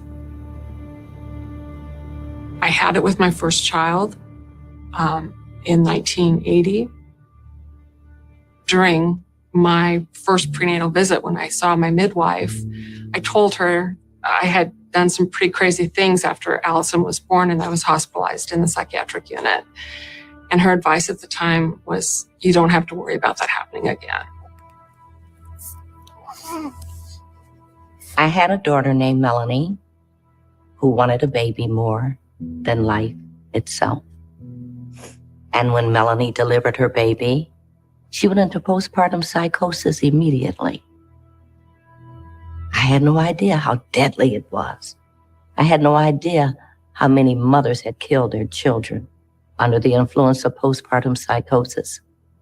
I had no idea that I wasn't going to be able to save my daughter. And we can take that woman's thoughts and expressions and put it to Lindsay Clancy's mom and father sitting behind her in this court.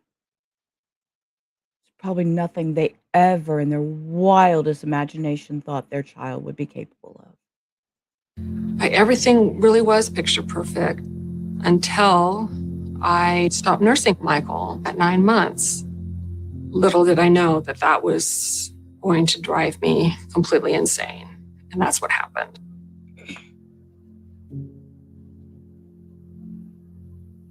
I really only noticed anything a little less than 2 weeks prior to their deaths. It happened so quickly. It really started after she took a birth control pill. And she was never the same person from then on. Extreme paranoia, abnormal anxiety that I've never witnessed in my wife. I started to think that Michael was the devil and that it was really my calling that I needed to drown him. I remember kneeling, begging God to tell me what to do. And I took him and filled up the bathtub with lukewarm water, and I just placed him down until he died.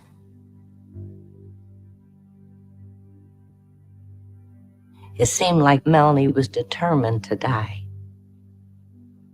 She said, "Oh, Mommy, I'm such a bad mother. The baby doesn't deserve to have a mother as bad as I am, and I shouldn't live." She checked in a hotel, and she went up to the 12th or 13th floor. I don't really want to know. And she jumped out of a window. My wife, Charlene, I believe she did, in the end, take her life and Shane's life because she was suffering from postpartum psychosis. Just the fact that there was not enough information that could have prepared us for what was going on is a failure, with our system.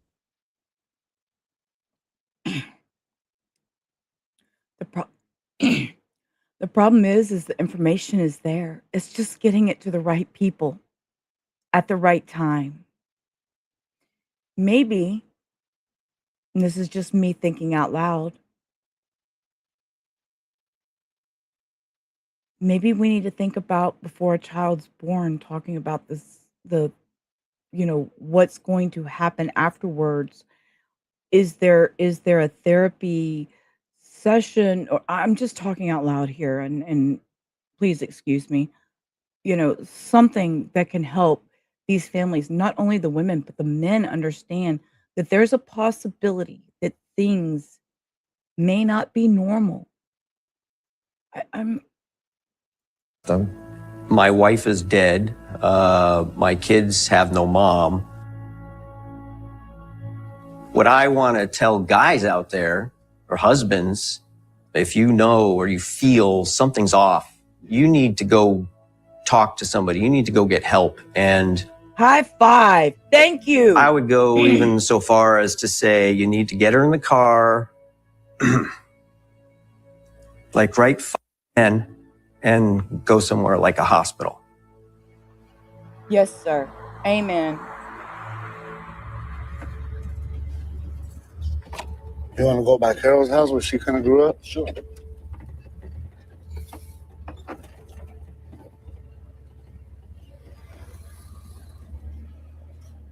Right now we're in Compton. Compton's still Compton. Still not a safe place. Carol grew up around the corner. They were like the white kids in the neighborhood. She was in the Carson area. I've known Carol over 20 years. She was a sweet, quiet little girl. She would sit to herself, play by herself. She's very passive, like her mother. Very sweet thing. She was very obedient. This is Carol's old house where she grew up. This green one? Yeah. I didn't used to look this way. Yeah, it was all beat up like this. And then here's this house over here. Every time we would come by here, she would either start crying or she'd kind of go like this in this house right here. She said she got this house right here. She said she was like 5 years old. So yeah, we would come by this house, we would come by this street right here, and she would either shrivel up, or if we came walking, she would run past this like a little girl. Like she would have flashbacks of when she was young. Carol did have some traumatic events in her life. She was a couple different times. Once by a family member. She had a scenario when she was in the Army briefly. To my knowledge, she didn't report it to anybody, but she did tell us about it. She was always stuck in the past of all the traumatic things that happened to her. So every time something happened, she would always compare it to something that happened in the past.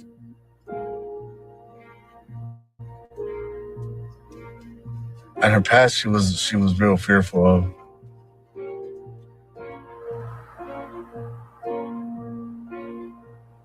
We know now, the science is there, that there is a significant correlation between early childhood trauma and later psychotic illness.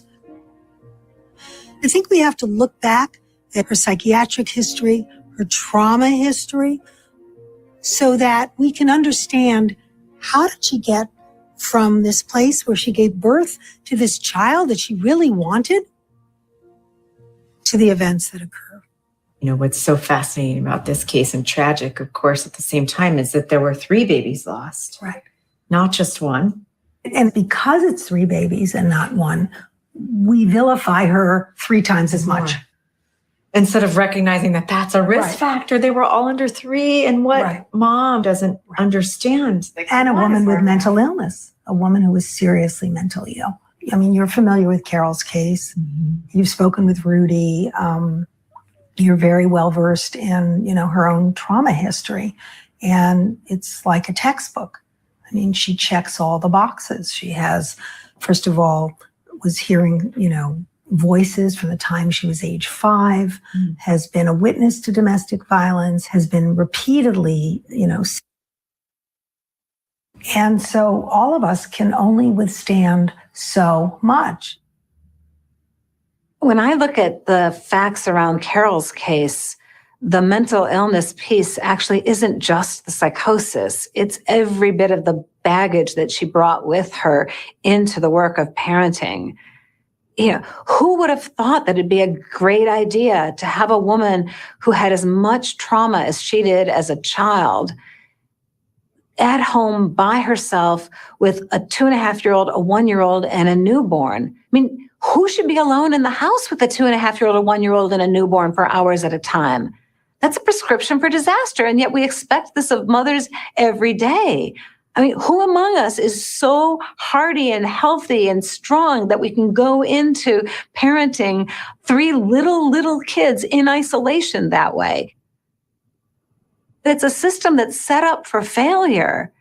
The expectation that moms can do this alone and that they don't need support needs to change. It's that expectation that motherhood is a solitary sport that needs to be shifted. It's hard for any of us who haven't experienced this or lived with this firsthand to understand how could this happen? Yeah. And yet at the same time, I think we can understand if we put ourselves in Carol's shoes.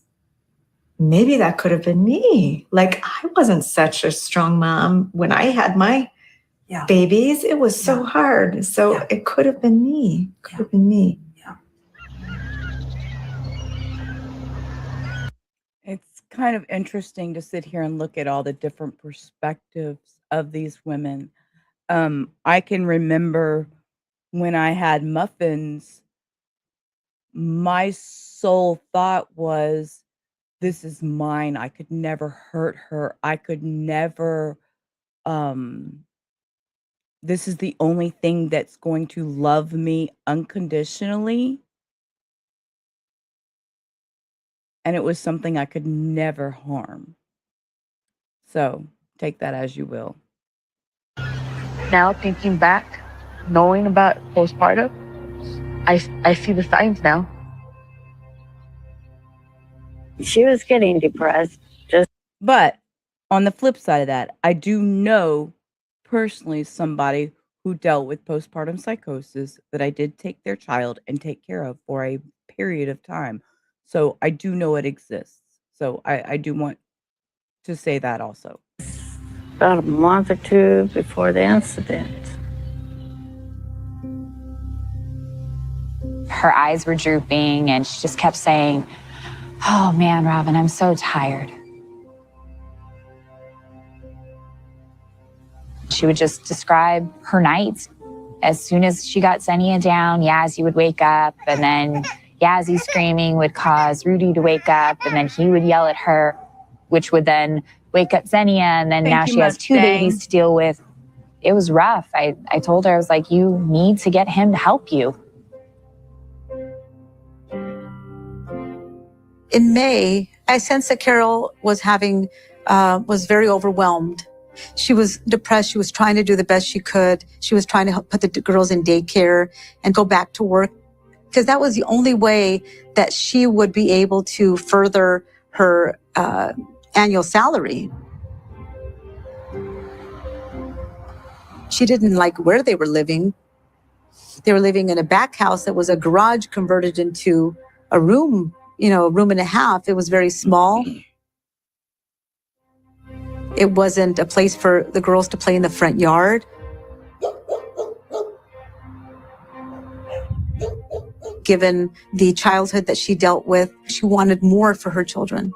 She wanted to give them a safe environment to grow up in. Her children were her motivation. The week before my son's birthday party, she was there. She only had the baby because Sophia and Yazzie were with their godmother. She's like, "Oh, I'm just so tired. I just needed some help." She was there physically, but it didn't seem like she was there mentally. She was rude. She didn't hold Xenia. It seemed like she was not Carol. Days before it happened, she was acting weird, going outside and shutting off the power to the house. One day she jumped on me. The day before she jumped on me. And she was not a violent person. She's not a physical person. The day before when she was at my house, even the look in her face, her eyes were dilated. I remember telling my daughter, her eyes look funny. But never have I imagined that they were funny because of something she was going through.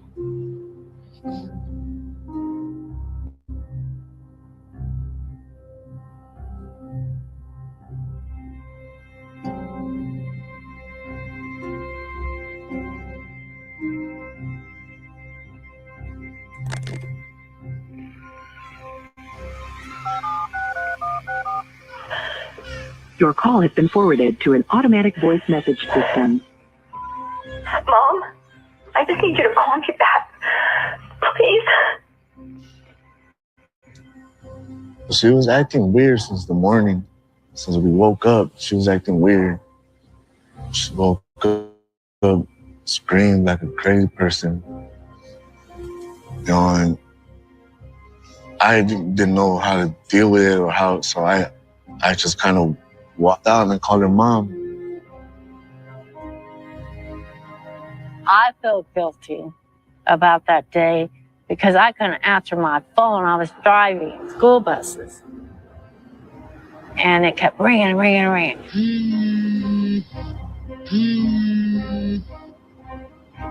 Your call has been forwarded to an automatic voice message system.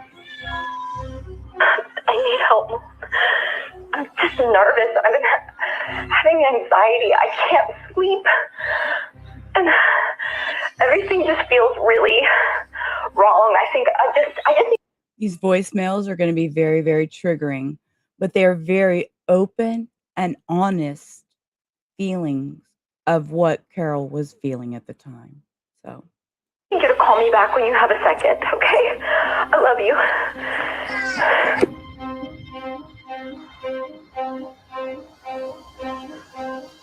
The day of, I was supposed to watch the baby. I was gonna watch Sophia and the baby. She was supposed to bring them over so I could watch them. And I have guilt because I tell myself if I would have had a car, I could have picked them up and they would still be here.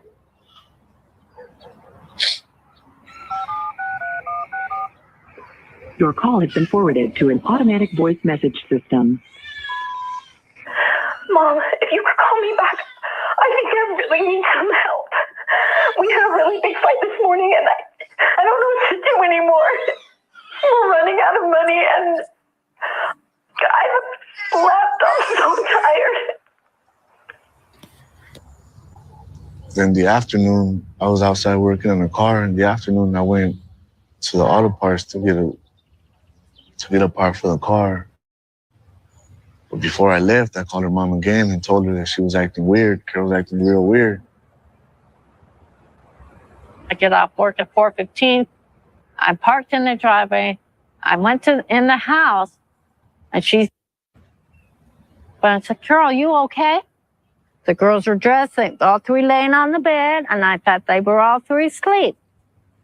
I said, oh, and I hugged her. How about your day, Carol? Oh, it wasn't a good day, Mom. Her mom called, screaming me across the street. Okay. I'm going to back that up because I want you to hear.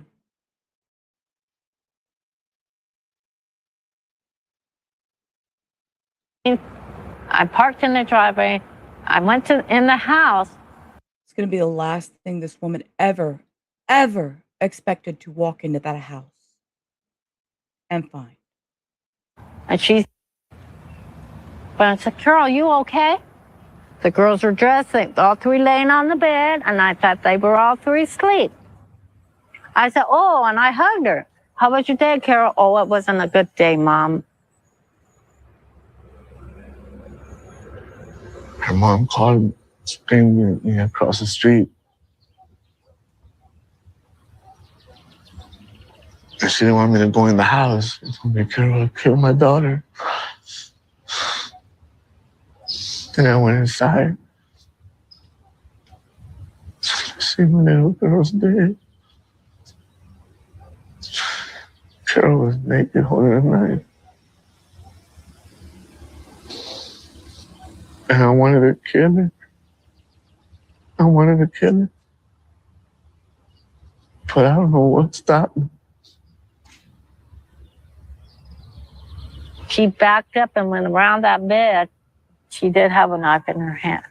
She was an animal backed up in the corner. That's how I'm going to say it. She's going, come on, look at me, Rudy. But I never seen my daughter act like that. She's up on her haunches and the three children there, and she went like this. She took a breath. She lifted up her breast, and she stabbed herself. Carol had a pretty significant attempt. She actually ruptured the sac around her heart. So she got pretty close, actually, to her heart. So that tells us she wanted to die right away. Comparable to Lindsay Clancy. As we know, Lindsay Clancy cut both wrists and her throat and jumped out a window. So, I don't think Lindsay wanted to survive this either, in my opinion.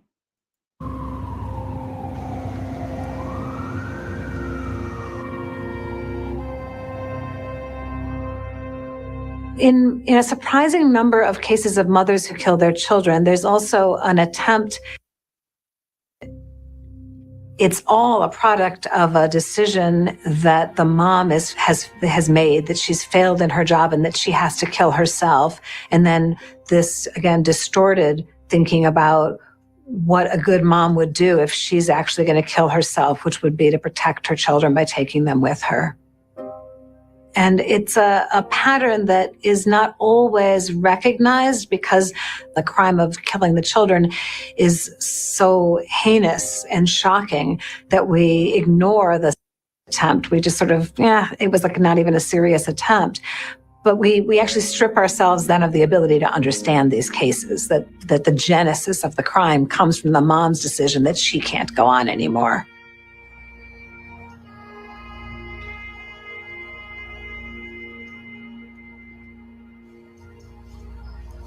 It's been over a year since we started on Carol's case. and we're prepared for trial at this point.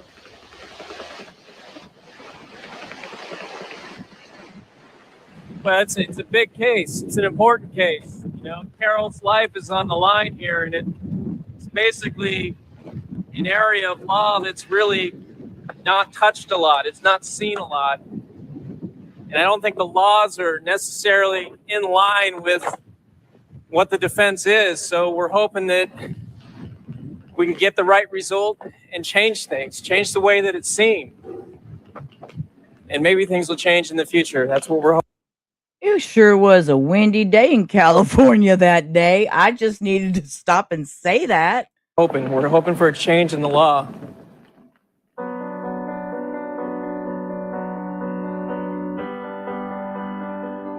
United States is one of the only developed nations that does not have an infanticide law. Let me look that up and see if anything's changed since this has happened. Although people will describe this country as the most civilized country in the world, when it comes to issues of postpartum depression psychosis resulting in the death of a child, we're backward. We're not progressive. We're regressive. The United Kingdom, Canada, Australia, and 29 other European countries have infanticide laws. And these infanticide laws provide for the biological vulnerability of childbirth. If a woman kills her baby under 1 year. Okay, wait. Y'all, we're squirreling. We're squirreling. Knock, knock, we're squirreling. Hold up. Infanticide laws, specifically legal statute, partial defense recognized in countries like the United Kingdom and Canada, applies when a mother causes the death of her newborn child while her mind is disturbed from the effects of childbirth or lactation. United Kingdom has one. Infanticide Act 1938, killing a child under 12 months old by their mother when the balance of the mind was disturbed by birth or lactation is treated as partial defense of murder, carrying penalties similar to manslaughter rather than a mandatory life under murder sentence. Canada's Section 233 of the Criminal Code of Canada defines infanticide as an indictable offense committed when the mother causes the death of the newborn child while not fully recovered from giving birth or lactation, carrying a maximum sentence of up to 5 years of prison. United States, there is no specific federal or state statutory crime called infanticide. Mothers who kill newborns are instead prosecuted under general homicide or murder statuses. Okay. Of age, and she is found to have a mental illness.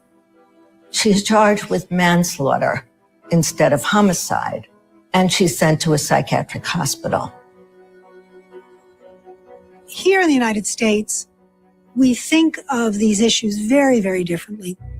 And the laws are in direct conflict with how we think about psychosis and what we know about postpartum psychosis as mental health professionals.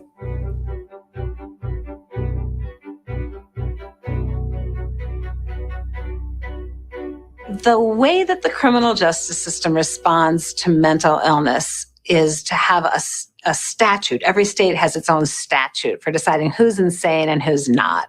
If you're insane, you have a 100% defense against the charge of homicide or of murder, right? So the stakes are really high for the criminal justice system because you're going to walk away with a not guilty for reasons of insanity. That possibility makes many states so nervous that they have clung to a 19th century definition of insanity.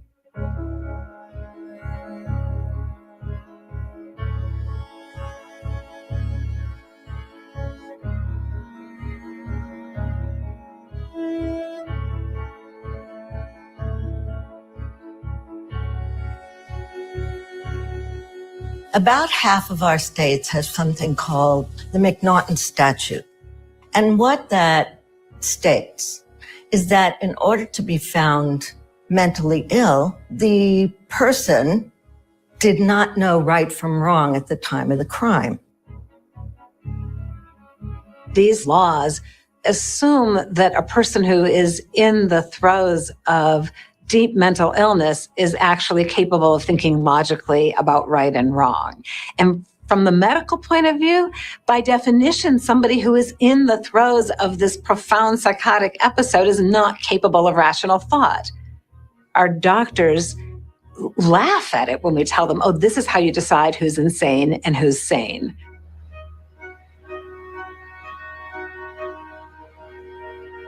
There were two phases to this trial. The first was the guilty phase to determine whether Carol was guilty of committing the murders. And then the same.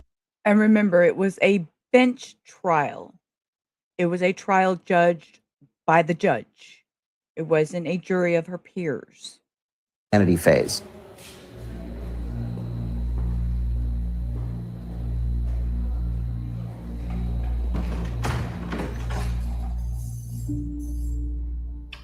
Let's go ahead on the record now. People versus Coronado. Ms. Coronado is present, represented by Mr. Allen, and we have Ms. Spear here for the people. Certainly, this is one of the most heinous crimes I've seen, and I've seen quite a lot in 10 years. But those little girls, they were absolutely slaughtered. I actually went to the girls' autopsies, and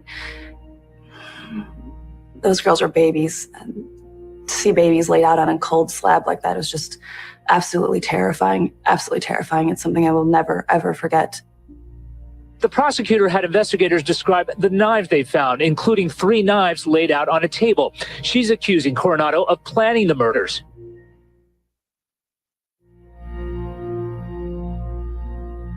We heard from coroners and evidence related to blood splatter and autopsies. It was just a hard day overall, seeing all the photos and the evidence. Carol's demeanor and emotions change very drastically and very rapidly when she hears something, because for her, it's like the first time she's hearing it. And, you know, not having any memory of the incident, when you're confronted with some of these issues, it's very traumatizing to her. And she just doesn't know and doesn't believe that she could have done this.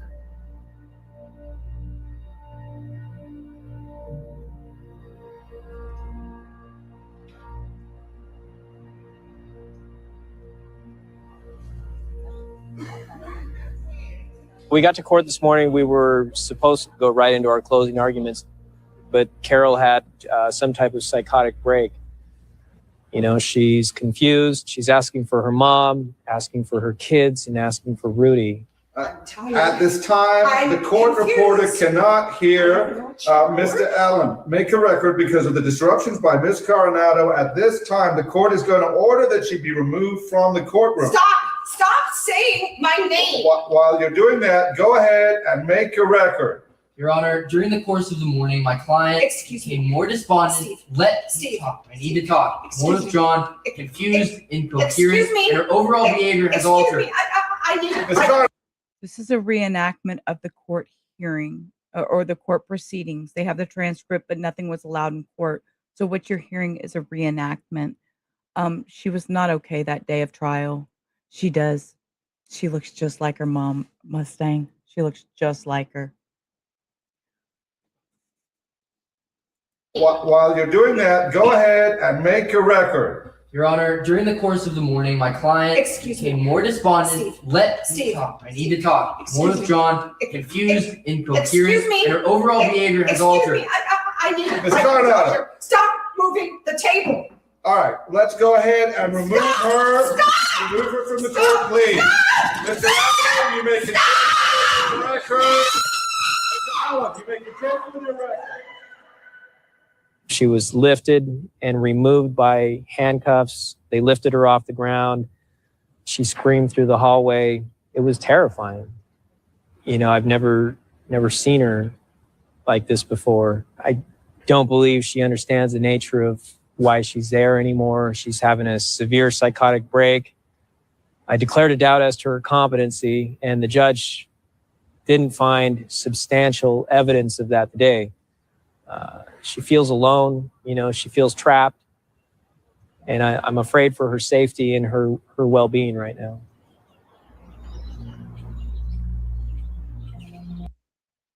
Her safety probably being inside her own mind right now. People versus Carol Coronado, BA 425234. The court finds as follows.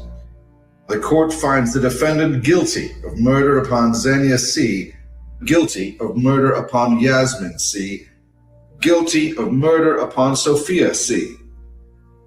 The court finds the murder to be in the first degree. Carol Cornado gave up her right to a jury trial, instead deciding to have a judge decide her fate. Today, that judge decided that she was guilty of first-degree murder in the deaths of her 3 young daughters. During her last court appearance a week ago, Coronado had a breakdown and had to be dragged from the courtroom, kicking and screaming and crying out for her mother, husband, and children. Do you have a couple minutes? Yeah. Okay. Let me just ask you can you give us just your impression of the judge's decision today? Your attorney was saying, it was not really unexpected, the decision today. She physically did the action, but she mentally didn't do it. She lost her mind. She lost her mind. It tears me apart because it's my little girls that I lost. I lost my whole family. My three little girls. And Carol, she didn't mean to do that. I strongly believe that.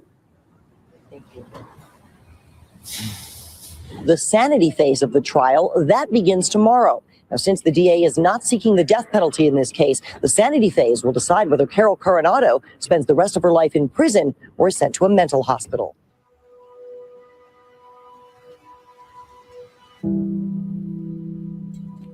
I've never spoken to Ms. Coronado personally, so it's very difficult for me to give you an accurate description. But from what I've read about her, in her employment records, her records in the Army, the military, seemed nice. I mean, she seemed like a nice lady. I don't know that I can tell you exactly how you get from being this nice lady to committing these types of heinous crimes.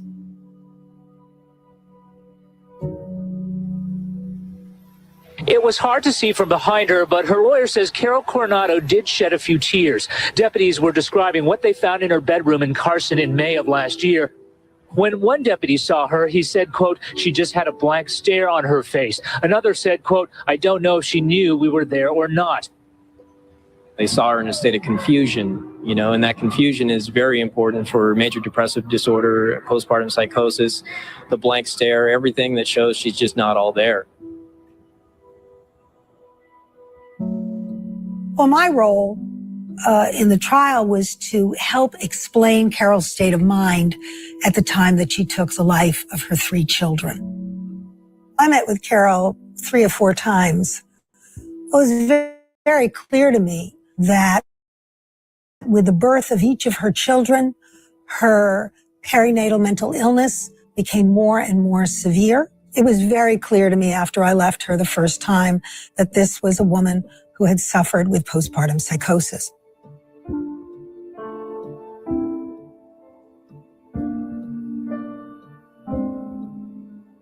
I saw Carol at Twin Towers Correctional Facility once a week over the course of about a year. In my professional opinion, Carol Cornado was psychotic at the time of her crime. The 2 psychiatrists who saw her in the first few days both said she was psychotic. I mentioned in trial that we kept her on watch for over a year in a gown with 24-hour one-to-one observation, and her risk for was one of the highest, if not the highest at the time at Twin Towers for any of the 15,000 inmates. You're looking at somebody who is in need of severe psychiatric treatment.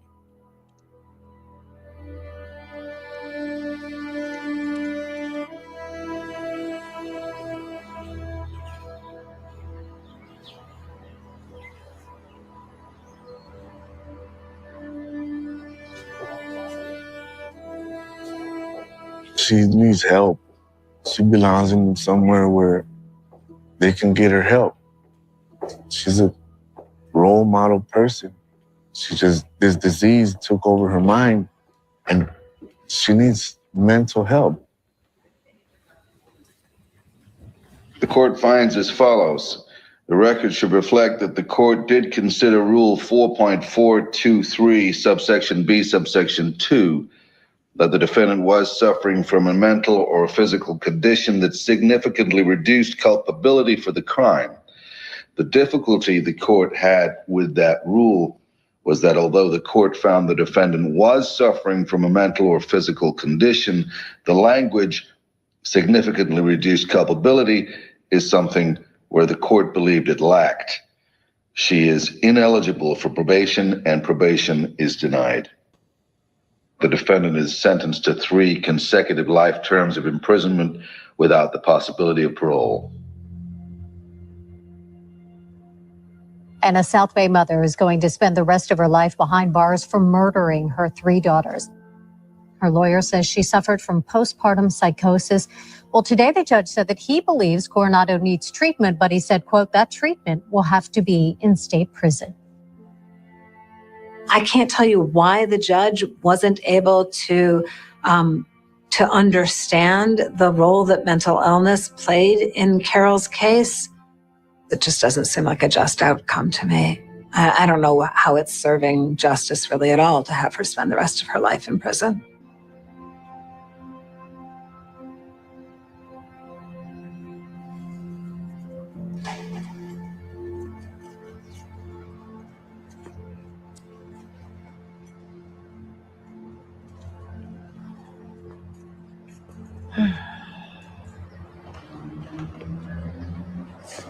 How's she doing? Not good. So me tell the family that she loves you guys and it's not your fault. I failed. I failed Carol. I don't know what else I needed to do.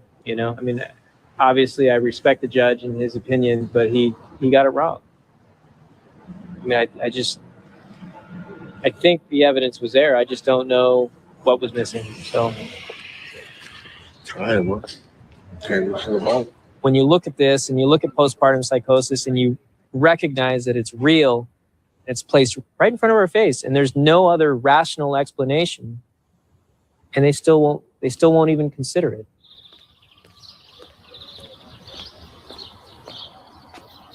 This incredibly difficult case of Carol Cornado shows the need for there to be a law.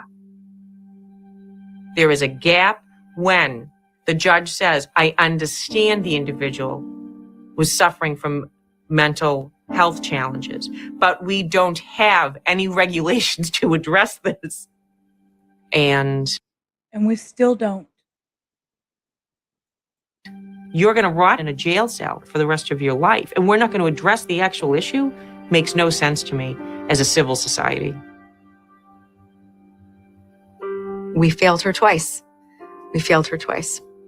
When she reached out and knew she needed help, we weren't there for her. And then to know that she's facing a life in prison is gut-wrenching. And we have 2 broken systems, a broken medical system and a broken legal system.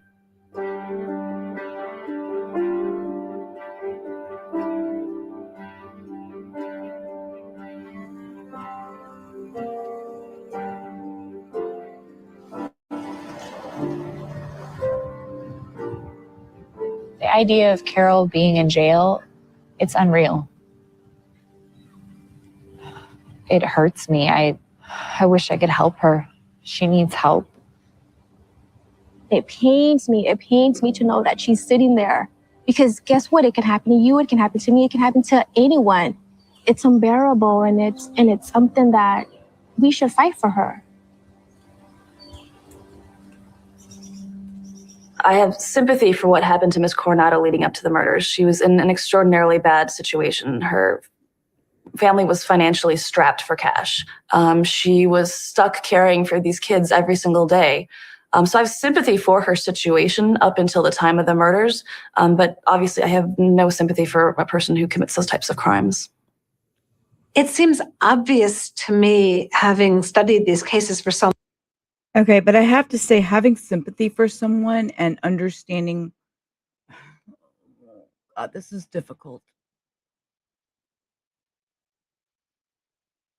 I don't have sympathy for Lindsay Clancy because she took the lives of 3 children. But should she just be locked away in a prison? No, I think it should be more of a mental facility.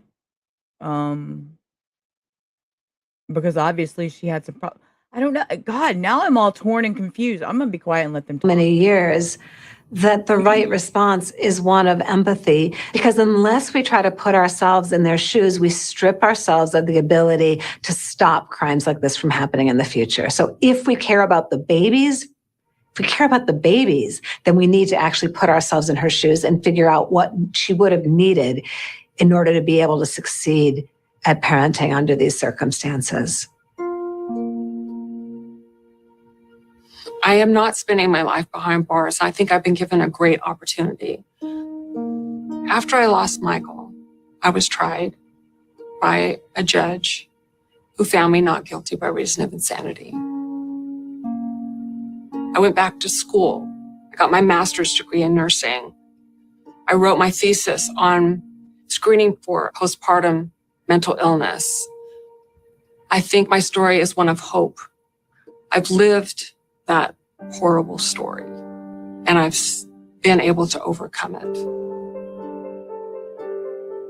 My wish would be that we could look at these women differently, and that we stop blaming women and punishing them for an illness without recognizing that they are truly ill, and that it is the illness that's driving their behavior, not them. What we need to do is care for these women through the mental health system. We need to get them treatment because we know that when these women are properly treated, they're going to get well. They're going to get well.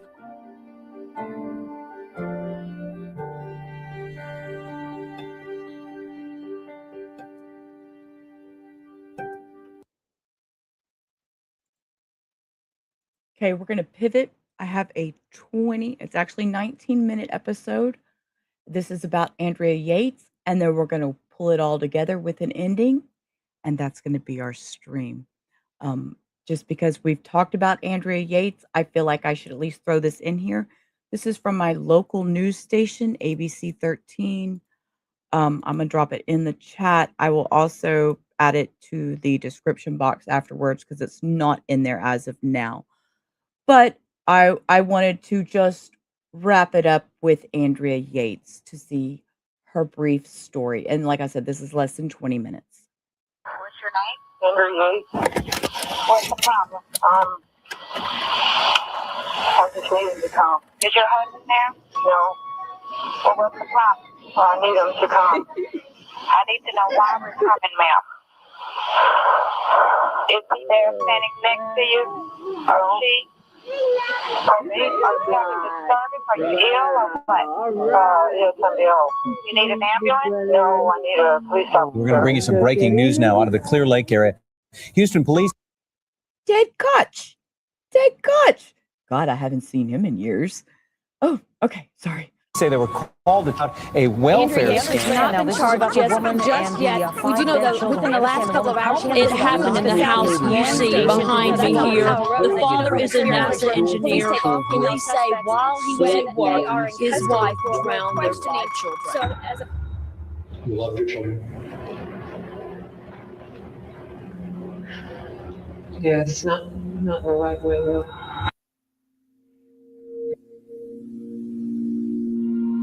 Yes, this is the 20 years later episode that ABC just put out. ABC 13, my local station, just put out maybe 3 months ago. So, and it's a 20 years later. 5 precious children, 1 struggling mother. What Andrea Yates did on June 20th, 2001, inside her home stunned the nation. The then 36-year-old mother called 911 herself to report she had drowned her children. The years that followed were no less dramatic. An overturned conviction based on false testimony and a second trial that sent Andrea to a state hospital where she remains today. All of love shined a light on mental illness and exposed Andrea's demons that led to her children's deaths. We get a call around 9:30, around about 9:30, 9:35, somewhere around there. And nice clear day, and nice day, and didn't expect that at all, of course, but you never do. On the morning of June 20th, 2001, She had breakfast on the table. They were eating cereal. 36-year-old Andrea Yates waited for her husband to leave for work, fed her children breakfast, I checked, and the milk was cold. and then one by one took them to the bathroom and drowned them. I forgot how the call came in. I think it may have just came in as a, respond to the sick call, or I don't think it came in as I know it didn't come in as a drowning. John Del Bosque, I'm the paramedic who pronounced them. a Houston firefighter paramedic for 36 years, responded. There was a police officer that may have beaten me there maybe about 5 minutes before I did. And as he walks out, first thing he says to me is, she killed all of them. And when he said that, I had no idea. I thought maybe mom, dad, husband, family, no idea what he meant by that. So I walked in, and that's when I found the 4 kids in the bedroom, all lined up. She had covered them. She didn't cover their heads, just up to their neck, and you can see all their faces. And they looked like, to me, they looked like little porcelain dolls. 4 children, 5-year-old John, 3-year-old Paul, 2-year-old Luke, and 6-month-old Mary, who was cradled in John's arm, all dead. Del Bosque thought they had been poisoned. 7-year-old Noah was still in the bathroom. As I was walking out, I saw a trail of water. And when I saw the trail of water, I kind of followed it, and it led into the bathroom. And that's where I saw the oldest.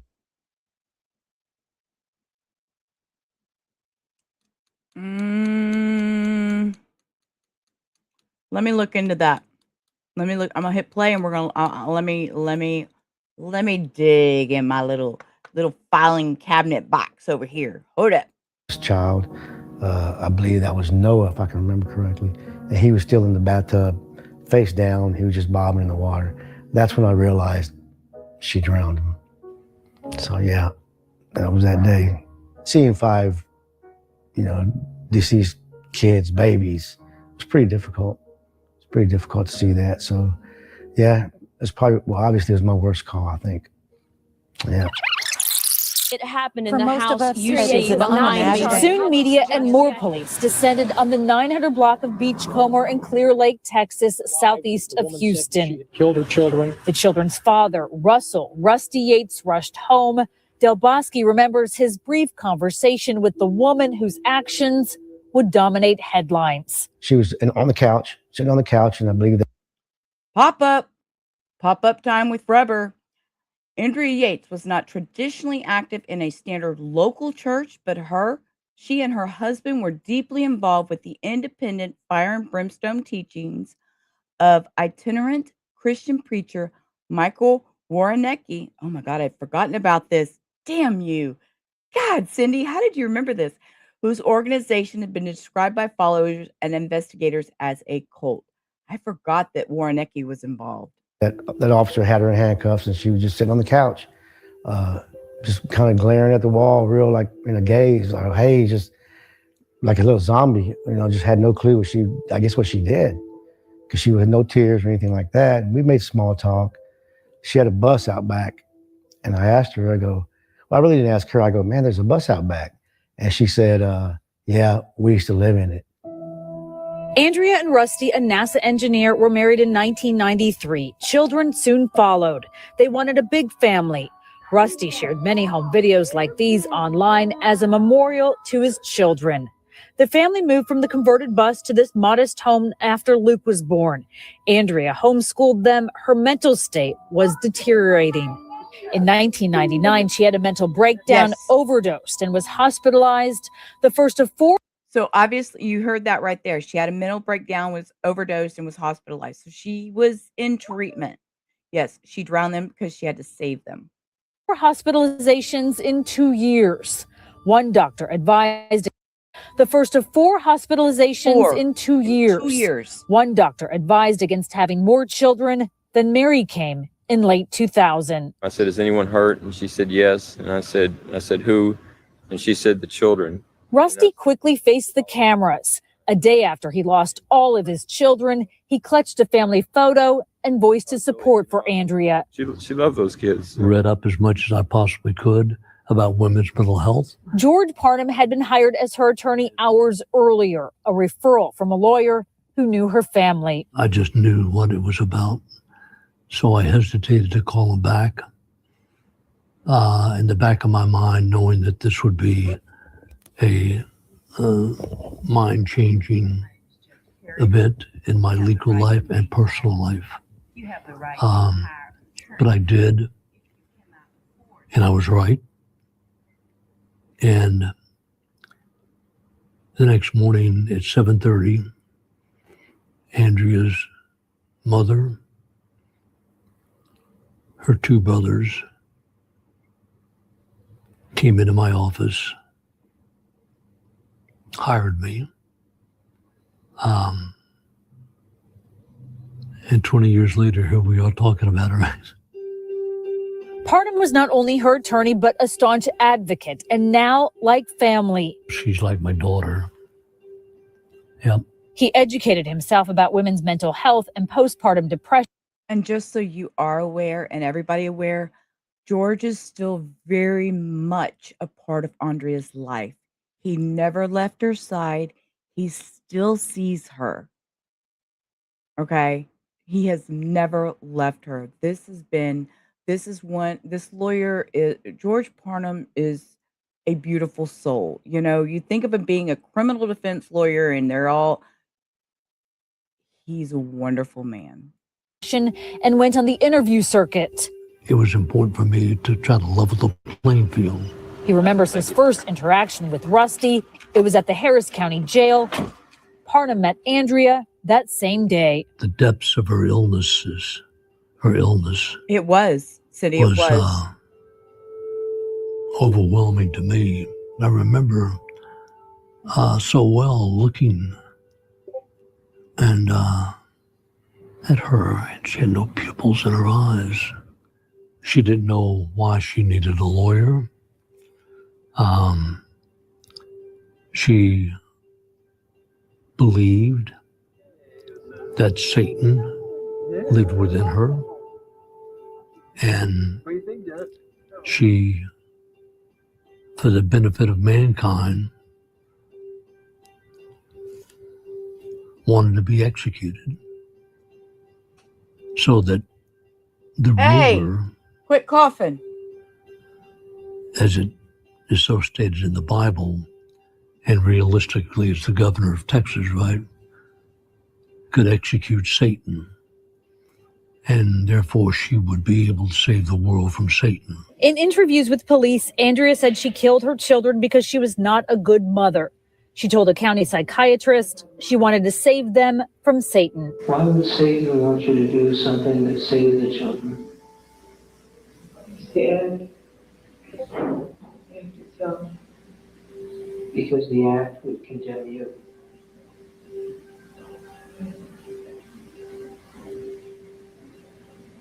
Satan was interested in you and the children. There's no question but that, Andrea's world at that time was her psychotic state. And when you're in a depths of psychosis, you make decisions based on that world that may otherwise not be an appropriate call. A jury would eventually hear the case. Was Andrea Yates a murderer or just a very ill woman? Either she knew right from wrong or she did not. And that's what we accomplished in the first trial, what we tried to do in the second trial.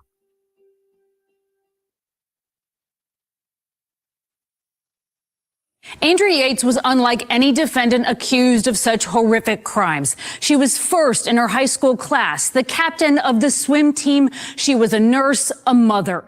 8 days after their deaths, the Yates children were buried, 5 little coffins, a stunning sight. With 5 hearses parked outside, mourners filled the Clear Lake Church of Christ to hear Rusty Yates talk about his children. Flowers draped the white caskets holding the bodies of Noah, John, Paul, Luke, and baby Mary. Rusty described in great detail each child's personality and leaned on his strong faith to help him through.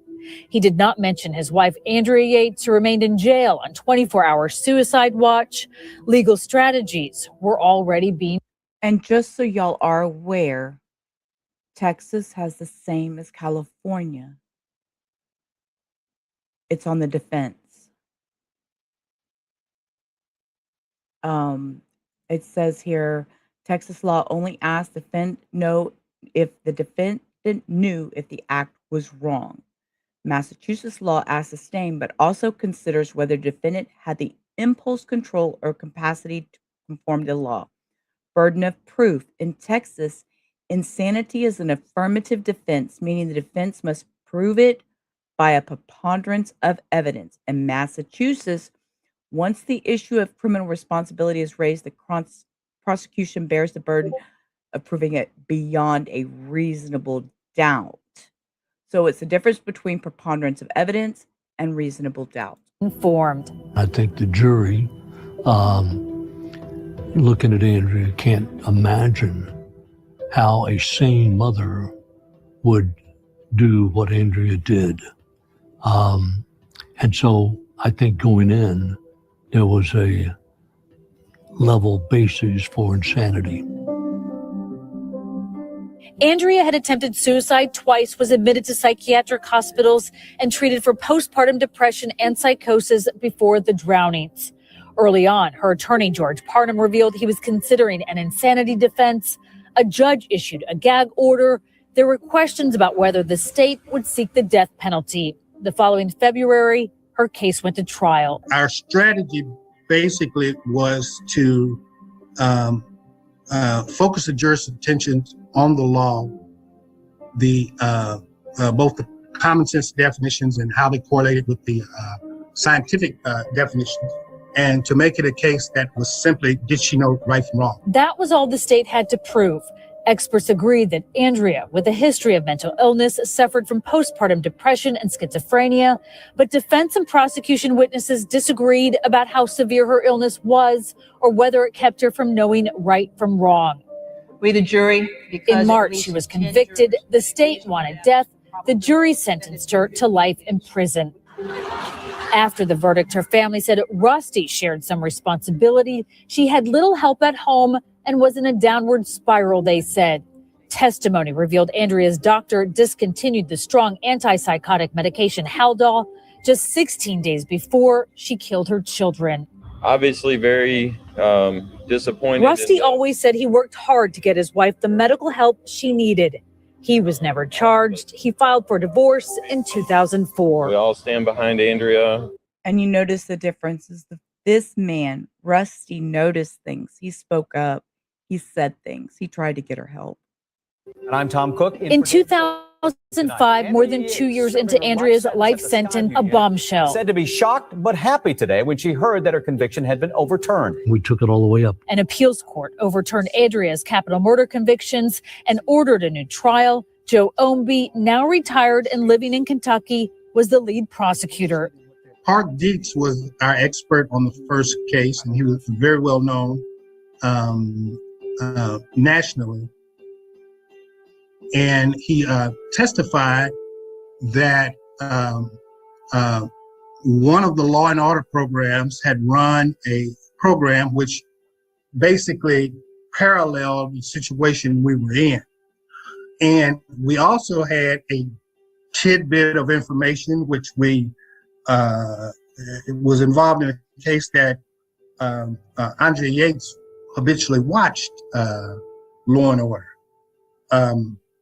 Park Dietz testified that there had been an episode that kind of paralleled the events that we were trying, and that turned out not to be correct. It was a surprise to me when the testimony came, surprising for one reason, because I had not asked the question and did not expect it to be part of either the direct or the cross-examination. Turned out to be false. Sometime later, during the appeal, the case was overturned because of the incorrect statement. Thank goodness Dr. Dietz did what he did. Dietz said he made a mistake, confusing 2 different Law and Order episodes, and the appeals court also found he did not, quote, intentionally lie. The next year, Andrea entered a not guilty by reason of insanity plea. Judge Belinda Hill granted her a $200,000 bond, but only if she checked herself into Rusk State Hospital in East Texas. George Parnham took a quick detour to his law partner, Wendell Odom's ranch. I get Andrea and she goes to the fence and the cows are there, right? Wendell's cows. And she pats one on the head. And we get back in the car and I take her to Rusk. A lot of people don't know that until now. In June 2006, Andrea was back in Houston for a second trial. Now 42, she often stared blankly during testimony. Her family was always in attendance. Rusty, now her ex-husband, was there too. A month later, and after 13 hours of deliberations, a jury found that Andrea was insane when she drowned her children and acquitted her of capital murder. Mental health, I think, has been addressed. That's so important. Andrea was ordered to a state mental hospital in Kerrville on the edge of the Texas Hill Country, has been home for more than a decade. She's where she wants to be. She's where she needs to be. And, I mean, hypothetically, where would she go? What would she do? Here at Kerrville State Hospital, Andrea attends group therapy and one-on-one counseling. She has a job. There are no bars or barbed wire. A green line shows patients the boundaries. Parnham. Okay, and I want to make sure everybody understands that if by any chance Lindsay Clancy ended up going to a mental facility, she's in a wheelchair. She's not going to be walking the grounds. She's not going to be, I probably have a very unpopular opinion of this. I think she needs to be in a mental facility. I really do. Putting her in a prison, I just don't know that she's going to be able to get the help that I really think she needs. Still talks to her on the phone and sometimes visits. In not guilty by reason of insanity, the court has jurisdiction for as long as her sentence would have been. In Andrea's case, that's the rest of her life. She comes up for review every year. Parnham says she has waived it every single time. I think so. Right there, it tells you she knows she did wrong. She knows. She knows she fucked up. Period. She knows. I think she's afraid and concerned about being in a community. Certainly, her notoriety and the issues that she brings will cause people to have harshness toward her. He says she's gotten death threats. Even 20 years later, they've never talked about that day. Why go there? There's no reason for that. At 80 years old, George Parnham is still practicing law. This is a case that will always be in my front. I was going to say, I didn't know if y'all were aware, but he is 84 years old. Yes, so far from the knowledge I know, but like I said, we have to watch the trial. We have to see everything. I need to see the evidence. I need to know more. I mean, what little bit of what I have heard, I have my own feelings. I have my own emotions. So I wouldn't have been a person for a juror on this trial. I would not be one because I'm already biased from my knowledge, my own experience of somebody with postpartum psychosis. On the lobe. He has supported law. This is a case that will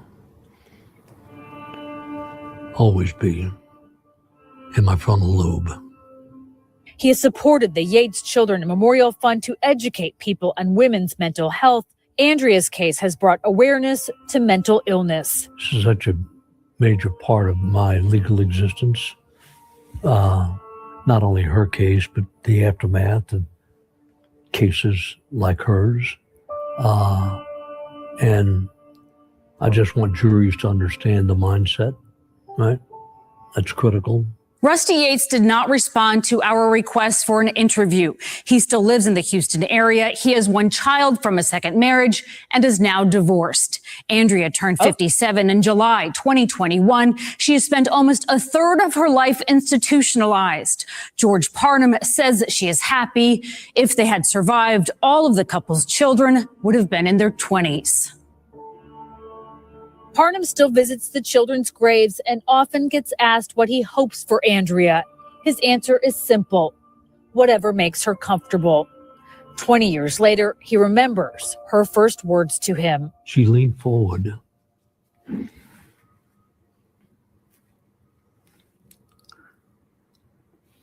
she said, whispered something, and I had to lean forward to hear what she said. And she said, please don't leave me alone. We, the jury, find And that that's- Andrea P. Yates and I have is it. not guilty by reason of insanity.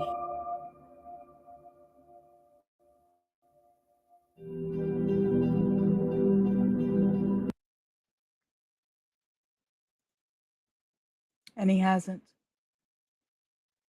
He hasn't. While today's stream started a little bit off, I do appreciate every one of you being here.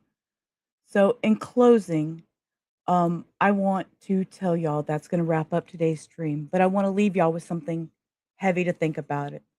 Okay. We just spent hours looking at the Coronado story and comparing it directly to the Clancy situation. On the surface, details look different. The names change, locations change, background change. When you strip away all the noise, the core reality is exactly the same. And we have to include Andrea Yates in this conversation. Across all three cases, Yates drowning her 5 children in Texas, Carol Cornado taking her 3 daughters' lives in California, and this current trial unfolding around Lindsay Clancy, we see similar, devastating patterns. But it's still murder. It's still murder. Taking a life is the absolute line. You cannot justify it. You cannot excuse it. You can't look the other way. In all these cases, actions have massive, heartbreaking consequences. These children's lost their lives. Families are shattered. And we have justice. Well, they're demanding legal accountability. And there's no escaping that reality. And there shouldn't be. But the question we need to ask is, how do we fix it for the future? How are we going to fix this for the future? Punishing the crime after it happens, it's necessary. But it means we already failed to prevent the tragedy. To fix this, we have to look at the medical, maternal support systems that keep failing these mothers before they reach a psychotic breaking point. There needs to be better, faster screening for postpartum mental health crises, deeper education on the warning signs, and more people that listen when a mom says something is wrong. We have to care enough to intervene early before mental health crisis spirals into something of a crime scene. Which is exactly what has happened in all these cases. They all have turned into a crime scene. And I just want you to know that these are facts. They're not pretty. Not all these facts are pretty. But they happen. They're real. This is real life. There are real life consequences. And whatever that may be, we'll see Lindsay Clancy's future. Tomorrow, we will be back with day 2 of the Lindsay Clancy trial. Again, thank you all for being here. And I apologize for my stream getting off to a rough start. I was so not prepared. I had my stuff kind of set up and lined out. I did kind of write out my scripts of what I wanted to say for conclusion. My opening was just off the rails because I was so unprepared. I was in the kitchen making smothered pork chops. You know, it's what a housewife does is you cook. Got some Brussels sprouts going. I need to go make some sauteed rice. Well, not rice. It's actually cauliflower. But that way Hector has a good home-cooked meal to come home to. So I want to thank you all. You is smart. You is kind. You is important. And thank you always for hanging out with me. This has been a rough stream. It's not an easy subject. Absolutely. It's not an easy subject to cover. And not many are willing to touch it. Education awareness. Facts and compassion. I'll always try and be compassion. We have to put a little comedy in the chaos, because if I didn't have comedy in the chaos, we'd be absolutely crazy in here. So with that, I want to thank you all for being here. And until tomorrow, we will be picking up Lindsay Clancy tomorrow. I have it set. I don't even know what time I have it set for, but I may start it early just because I don't know. We'll see how I'm feeling tomorrow. And but turn all your notifications to all. And till next time, peace. Rubber out. Thank you for being here. I appreciate you.